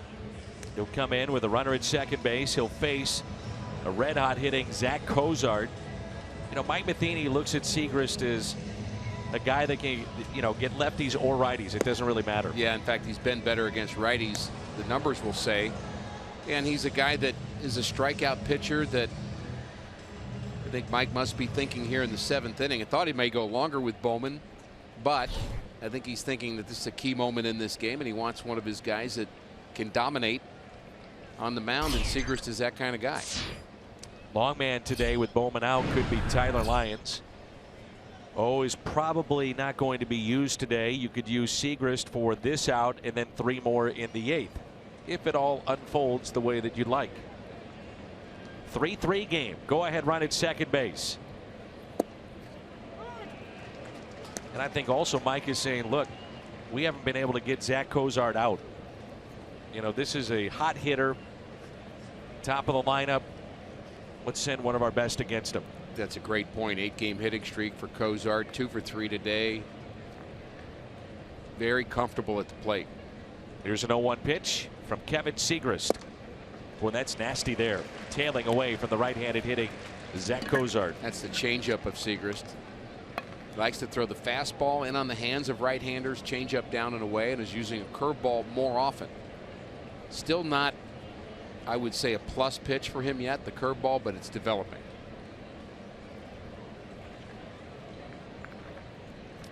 Pacheco is your runner at second base. And an 0-2 pitch from Kevin Segrist. On its way. On the inside corner, he struck him out. He came in yesterday, took 1 pitch to get out of a jam.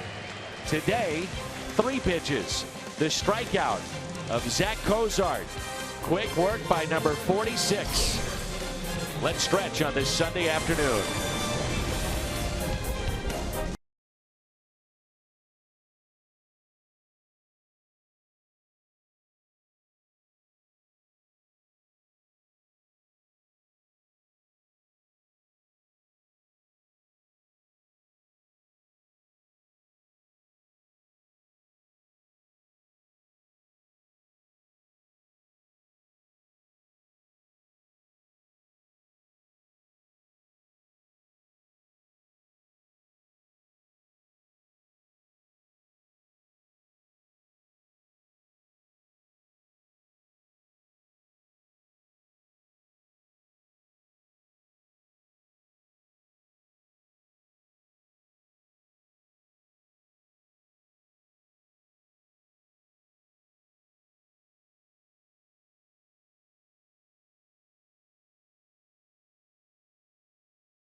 home run inning. Cardinals hit a home run. The Gateway Honda dealers donate $1,000 to the Make-A-Wish Foundation. The new pitcher that is in is Tony Cingrani. It's our Chevy call to the pen. We saw him pitch in the ball game yesterday, game 2 of this series. He faced Hazelbaker, Carpenter, and Piscotty, and had a 1-2-3 inning, and that was in the 8th to get it to J.J. Hoover. And he looked good too. He was the one Reds reliever that put a 0 up late. Cardinals got to the bullpen yesterday, kept adding on, getting closer to taking game 2. But Cingrani had the good live fastball. We talked yesterday, he's going to use fastballs mostly. He likes to get guys to chase up in the zone. Does have a little curveball that he's working on, but he's mostly a fastball pitcher. So the starters are out. It's up to the bullpen. Carpenter, solo home run back in the 5th. And speaking of home runs, the Cardinals have 11 this year in the 7th inning or later, which is the best in all of Major League Baseball. 1-1 the count.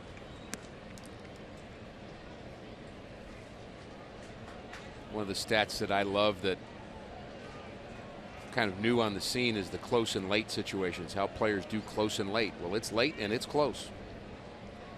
Here's a 1-1. Remember Daniel Descalso when he first came on the scene? Tony La Russa would use him late and close situations. Hit close to .450 one year. 7th inning or later. That's the one guy that really stood out for me. And those are moments that can define you as a player. Hit out of play. And then they would use Descalso to come in for David Freese many times to play over at third. Late inning situations, game on the line, and Descalso wound up being a finalist for the Gold Glove at third base one year. And his club today, the Colorado Rockies, leading the Cubs 1-0. That's in the top of the 8th. And again, we'll see Chicago tomorrow. Still some seats available for that 3-game set. Then there are other players, conversely, that'll put up big numbers, and you look back at their season and say, boy, I don't remember them ever getting a hit that mattered. Check swing didn't go. 2-2. There have been players like that over the years. You know, you hit 290, 25 home runs, 100 RBIs, and you realize that, boy, you think back on it, most of them came in 10-2 games. And not in close and late situations. Game starting with Moscot, starter of the Reds, 5 2/3, 3 hits, or rather 3 runs on 6 hits. Wood came in with 2 on, 2 outs. Hazelbaker lined out. His day was through, and now Cingrani. 2-2 the count on Carpenter. Works it full.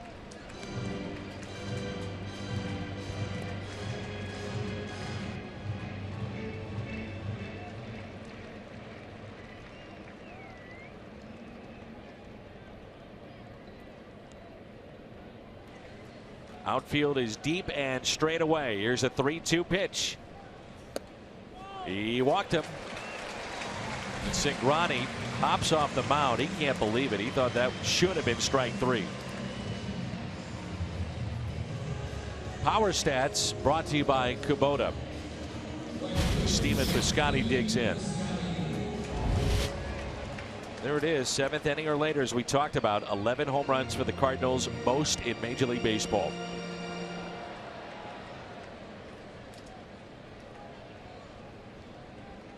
Just the second walk the Cardinals have received today. Close and late walks on the pitching side of things normally end up with losses. Any walk 7th inning or later is a problem. Piscotty 0 for 3 today. Popped out to short. Lined out to center. Then they had the shift on for him, and he was frustrated after that 3rd at bat back in the 5th. Hit a ball up the middle, but Phillips was right there to take the hit away. That's where he's positioned now. Popped up into shallow center. Phillips. That's the first out here in the home half of the 7th. Piscotty had a really good night last night, a couple of hits, 4 RBIs, but he's been frustrated this afternoon. A couple of at-bats, you mentioned the ball up the middle, but really all of his at-bats, he feels like he's just not had the right swing and just missed it so close, and has an 0 for to show for it. Game of frustration at times. Moss has reached on an error. Struck out twice. The way that Brandon Moss has been swinging the bat, it's tough to take him right now out of the lineup, but you just wonder if Mike Matheny thought about, with the left-hander on the mound, maybe going with Matt Holliday in this spot. It's a good question.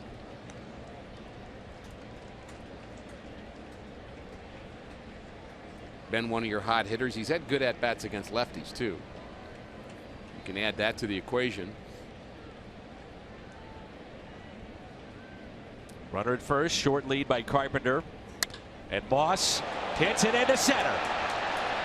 That will stay in the ballpark. Catch is made on the track. Schebler, and back to first goes Matt Carpenter.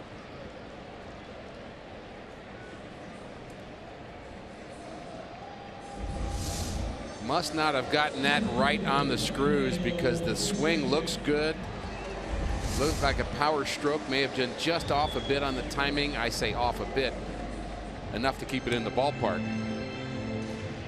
Because off the bat, Dan, I thought that was gone. I did too. There's Randal Grichuk, hitless today. Fly to center, fly to left, and also grounded out to short.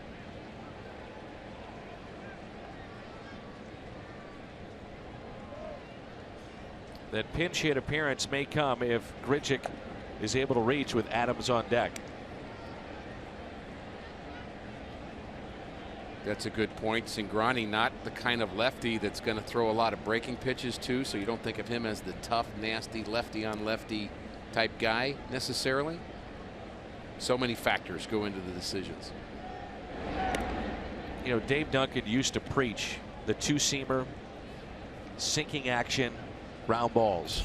Cingrani is a guy that works up in the zone with that fastball. Remember, Anthony Reyes did that. You're in my head again.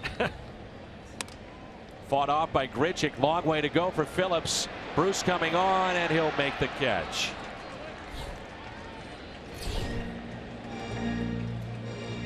We head to the 8th. We're tied at 3.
The weather and being here at the ballpark, creating some memories.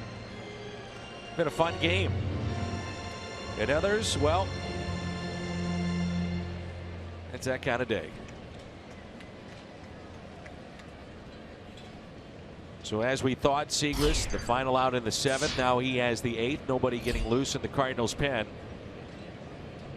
Here's Eugenio Suarez, and it's fouled back. Just to further the point about Holiday, and no one is getting loose right now in the pen for Cincinnati. Holiday 4 for 8, 6 walks against Cingrani. That would be a big weapon to use potentially against that lefty if he gets the chance. Here's the 0-1 pitch. Now 0-2.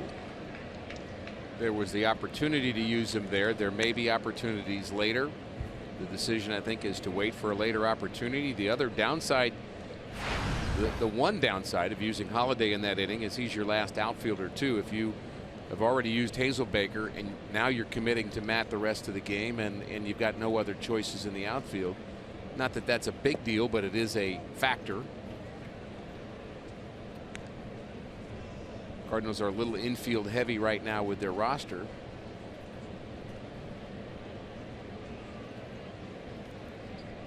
Definitely a factor.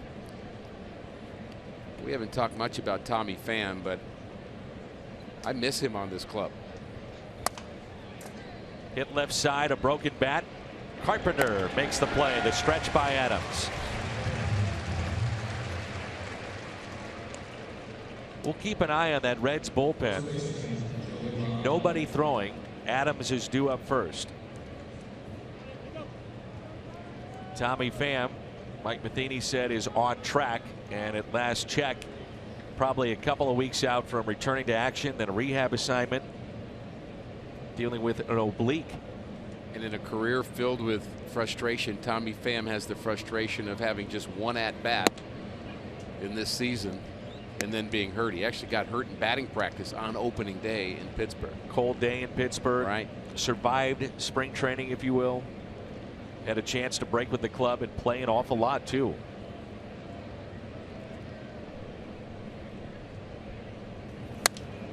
That's hit out of play. This is Joey Votto. Good matchup here. Votto and Kevin Siegrist. Every time Votto comes up, you hold your breath, don't you? Totally agree. So dangerous at the plate. He's lined out twice and has a sac fly RBI. And a 1-1 pitch from Siegrist on its way. You know, Joey Votto, and he's hitless against Siegrist, even in the last at bat back in the 5th. It was an odd swing down by his ankles and still lined it, but right at Jed Jerko. 2-1 pitch.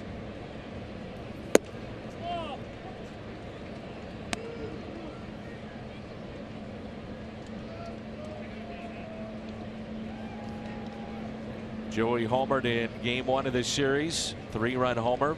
Put it in the seats opposite way and left.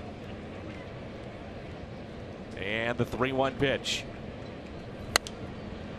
3-2. Votto not happy with himself. He had a pitch I think he felt like he could handle there, and he was just a little late on it. Location, middle of the plate, up, just a little bit behind. They talk about, Rick, how his swing is so simple. Front foot, raises it, drops it, hands through the zone. Very simple, no movement. On the outside corner, strikeout of Votto, who's now 0 for 10 against Kevin Siegrist. Is it a strike? Well, it's already been predetermined it's a strike and now confirmed.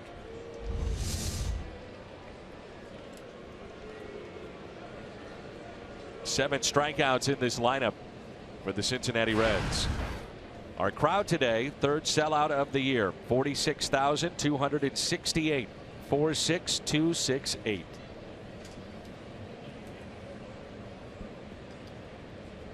Two outs here in the top of the 8th. Nobody on in a 3-3 game. Strike one on Brandon Phillips. The Cardinals will have in the bottom of the 8th Adams, Jerko, and Garcia due up.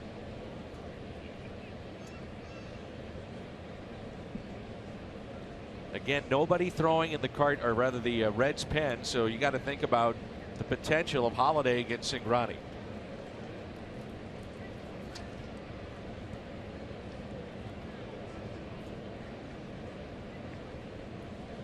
Here's the 0-1 pitch. 0-2. Fastball at 95. I think he's an option not only in the Adams spot but in the Garcia spot. Depending upon what happens if you let Adams hit, get some runners on base. Matt Adams 0 for 6 against Cingrani. The 0-2 pitch to Brandon Phillips.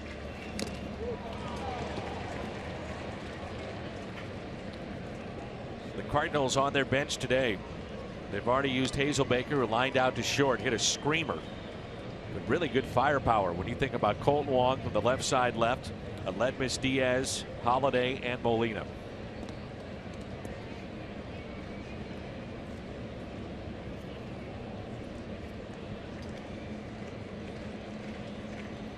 You just saw the job of the bench coach at work, giving thoughts, ideas, situational possibilities to the manager to make sure he is thinking ahead. Ooh, just missed. Segrist has gotten that call a couple of times today. That's David Bell as bench coach there on the left. Bench coach, you have to be able to trust him. And there he's looking at the lineup, looking at the opportunities. You have to be able to trust that he's thinking along with you. And you also have to be able to disagree. More than one way to do things. And the 1-2 to Brandon Phillips. Spoil.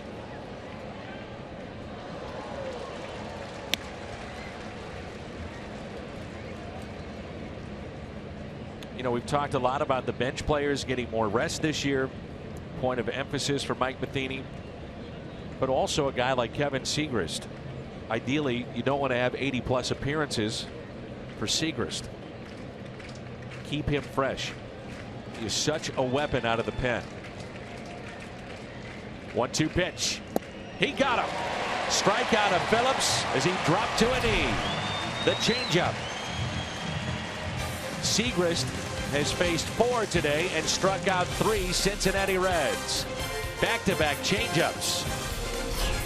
Cardinals coming up in the home half of the 8th.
Ball is brought to you by Bud Light. Raise one, two right now. And by Steel Outdoor Power Equipment. Quality, reliability, and value. Find a servicing Steel dealer at steeldealers.com or search STIHL. Well, very similar to what we saw in Game 2. Cingrani goes out to warm up. Cardinals announce a pinch hitter, Aledmus Diaz, and they'll go to their pen. The Chevy call to the pen. We'll tell you about the change with Rick Horton when we come back.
Afternoon, Ross Ohlendorf, right-hander with an old-fashioned windup. You don't see that anymore, do you? You do not. I've got a rule suggestion, by the way, for Major League Baseball, and I know they hang on every one of my suggestions. Look at the unique windup and delivery of Ohlendorf facing Diaz. Aledmys Diaz was sent up to the on-deck circle the minute the third out was made in the top half of this inning. No secret he was going to pinch hit for Matt Adams. In my mind, why you don't bring in your reliever then is beyond me. I think you can save kind of the march in from the bullpen. You have to announce your intention to pinch hit. They can go to the reliever right away, and you just speed up the game. In a game that's worried about speed up rules, I think that would be, let's just call it a suggestion. Aledmys Diaz is 1-for-1 as a pinch hitter this year with a home run. That was in Atlanta. Mentioned the miles per hour off his bat, and Mike Matheny saying that's what has really surprised him, how hard he has hit the ball. Leadoff walk.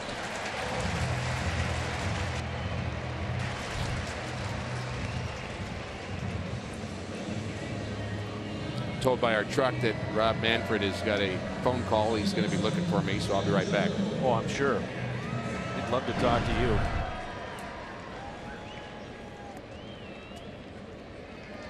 Big series starts tomorrow.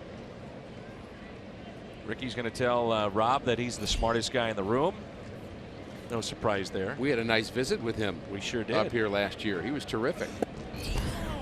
Right now, Ohlendorf can't find the strike zone. Here's Jed Jerko, who is homered. That really was a point of emphasis for Major League Baseball. The main point when he was first brought in as commissioner, he said we need to speed up the game, keep the interest level high.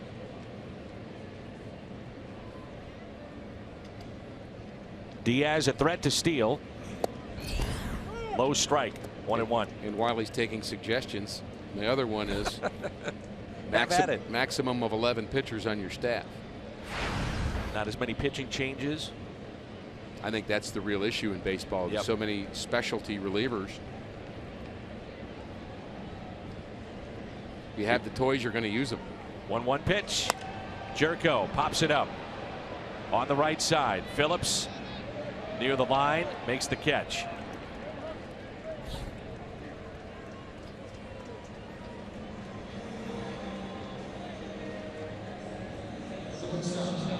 Here's Greg Garcia. Garcia with 2 hits today and was hit by a pitch. Scored a run back in the second inning. The Cardinals, by pinch hitting for Adams, could use Holiday in left and then shift Moss to first base, looking ahead to the 9th inning. Cardinals have a right-hander getting loose. That looks like Trevor Rosenthal. You think about a hit and run possibility here with Garcia at the plate, who's shown that he's a really good contact hitter. 2 for 2 this afternoon. He's also hit by a pitch. Runner at first is Aledmys Diaz. First pitch to Garcia is taken for a strike.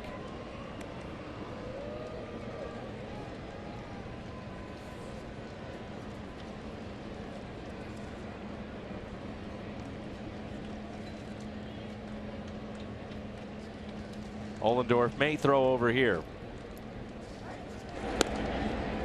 Wow, are you a genius?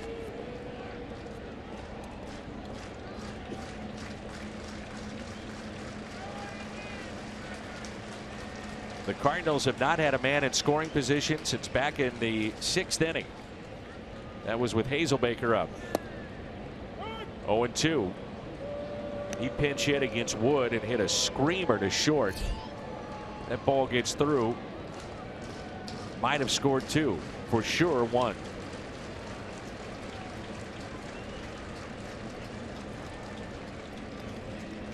The 0-2 pitch. Breaking ball taken low.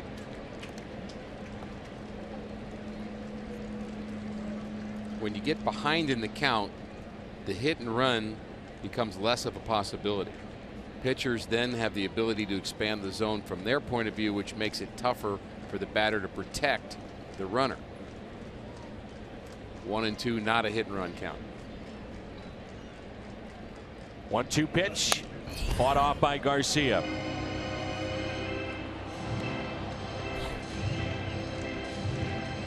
Tried to bust him in and he was able to fight it off.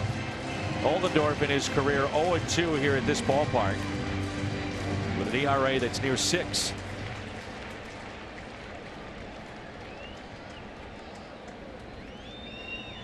The 1-2. Garcia into shallow center, and this may drop. No, Cozart, great play. Mention how deep that Schebler plays in center. That's got to be his ball. Well, he's really a left fielder. He's being asked to play center field, and he did not get a good jump on it, but I thought that might have been a balk by the pitcher Ollendorf. He did not come to a stop. In my mind, he was very quick to the plate.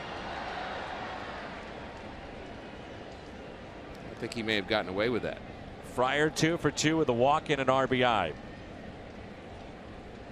Diaz the runner at first base. Outside for ball 1.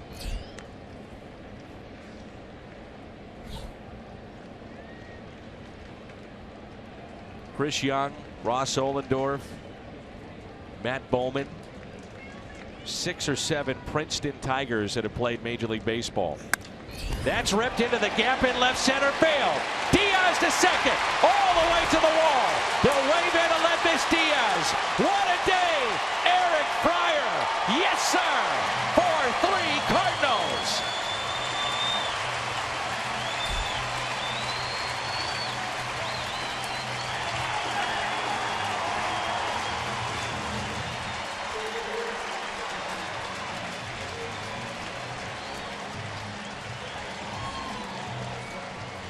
Big day for Eric Fryer. On base all 4 times. The hit and run, not a possibility, but Fryer hit. And then we saw Diaz run.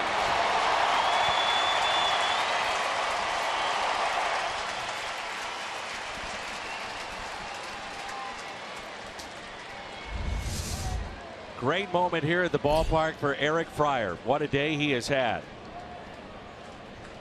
Here's Holiday. With runners in scoring position and 2 outs, the Cardinals hitting .368. That's the spot we have here. That was runner at first base and 2 outs.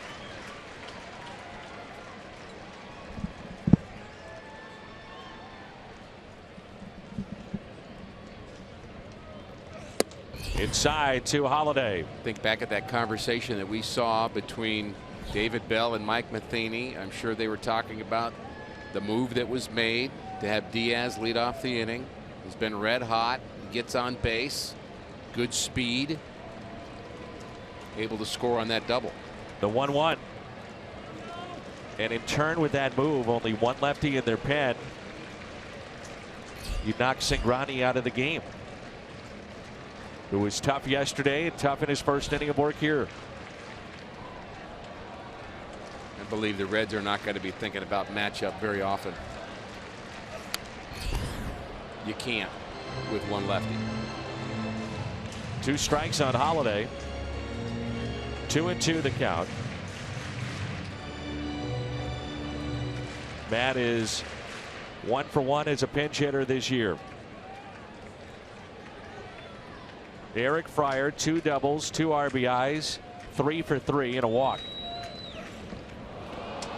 Bounced in the dirt. Holiday is tagged out.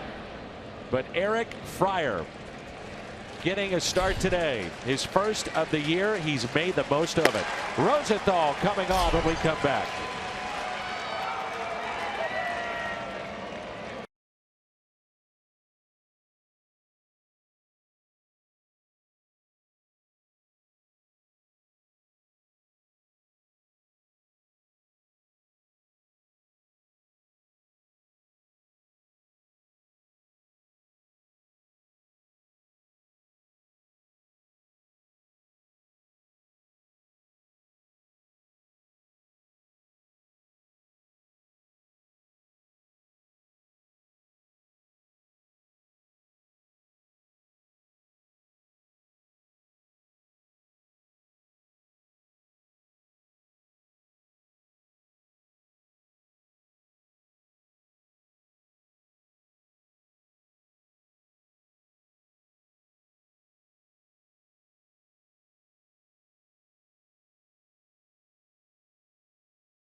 The story of this ball game today, Rick Horton, is Eric Fryer. What a job he's done.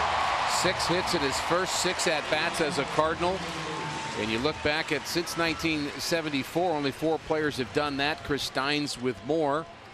Former Red with 7, but Nafy Perez, Ted Cox, and now Eric Fryer on that list. What a day. And we're just thinking about who Jeremy Hazelbaker is, who Aledmys Diaz is. Now we've got another guy to add to that list. Here's Jay Bruce against Trevor Rosenthal. Strike 1. A lot of changes here for the Cardinals defensively. Yadier Molina's behind the plate. It's our Chevy call to the pen with Rosenthal. Jed Jerko moves to third. Diaz stays in the game at short.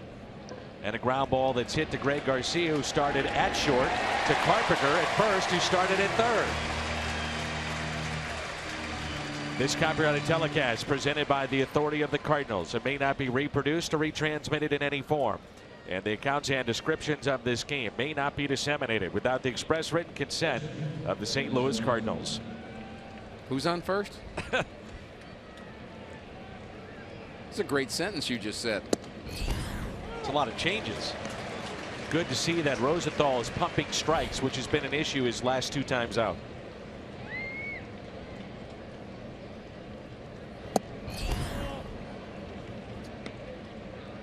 .48 saves a year ago.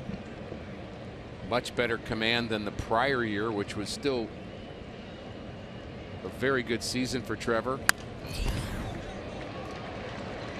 Ball just explodes out of his hand. We talked about the reserves producing today. How about on base 7 out of 8 times between Garcia and Fryer? Jerko's home run. It's been their day. Here's a 1-2. Foul ball. Devin Mesoraco at the plate. How about the fact that you have guys that, let's face it, they're not supposed to be here. Hazelbaker, Diaz, Fryer, and the hunger that they are playing with right now. Not to say that other guys don't, but a sense of urgency. Matt Bowman to stay in the big leagues.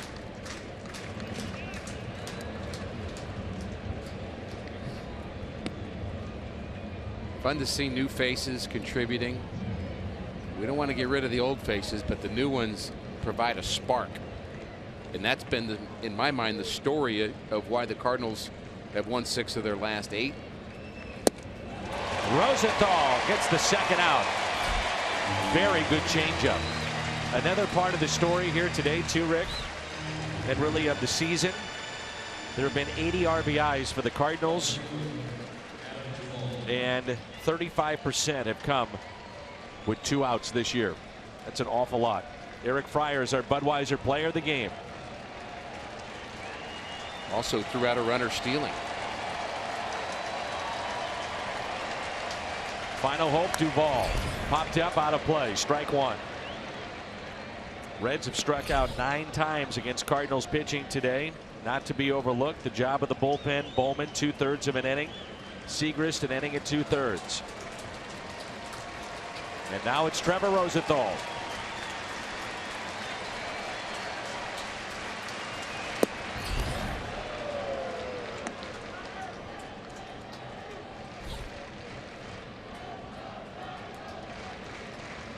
Duvall has good power. Don't take him for granted. Has a double already. 7-game hitting streak. Fouled back.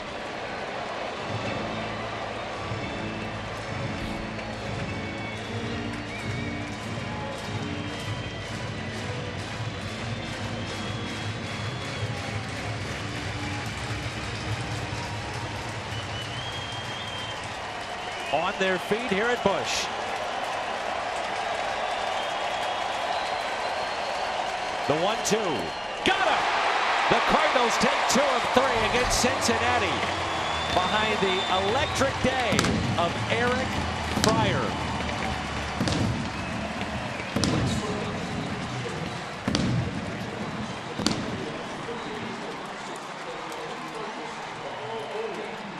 Cardinals win another series against Cincinnati.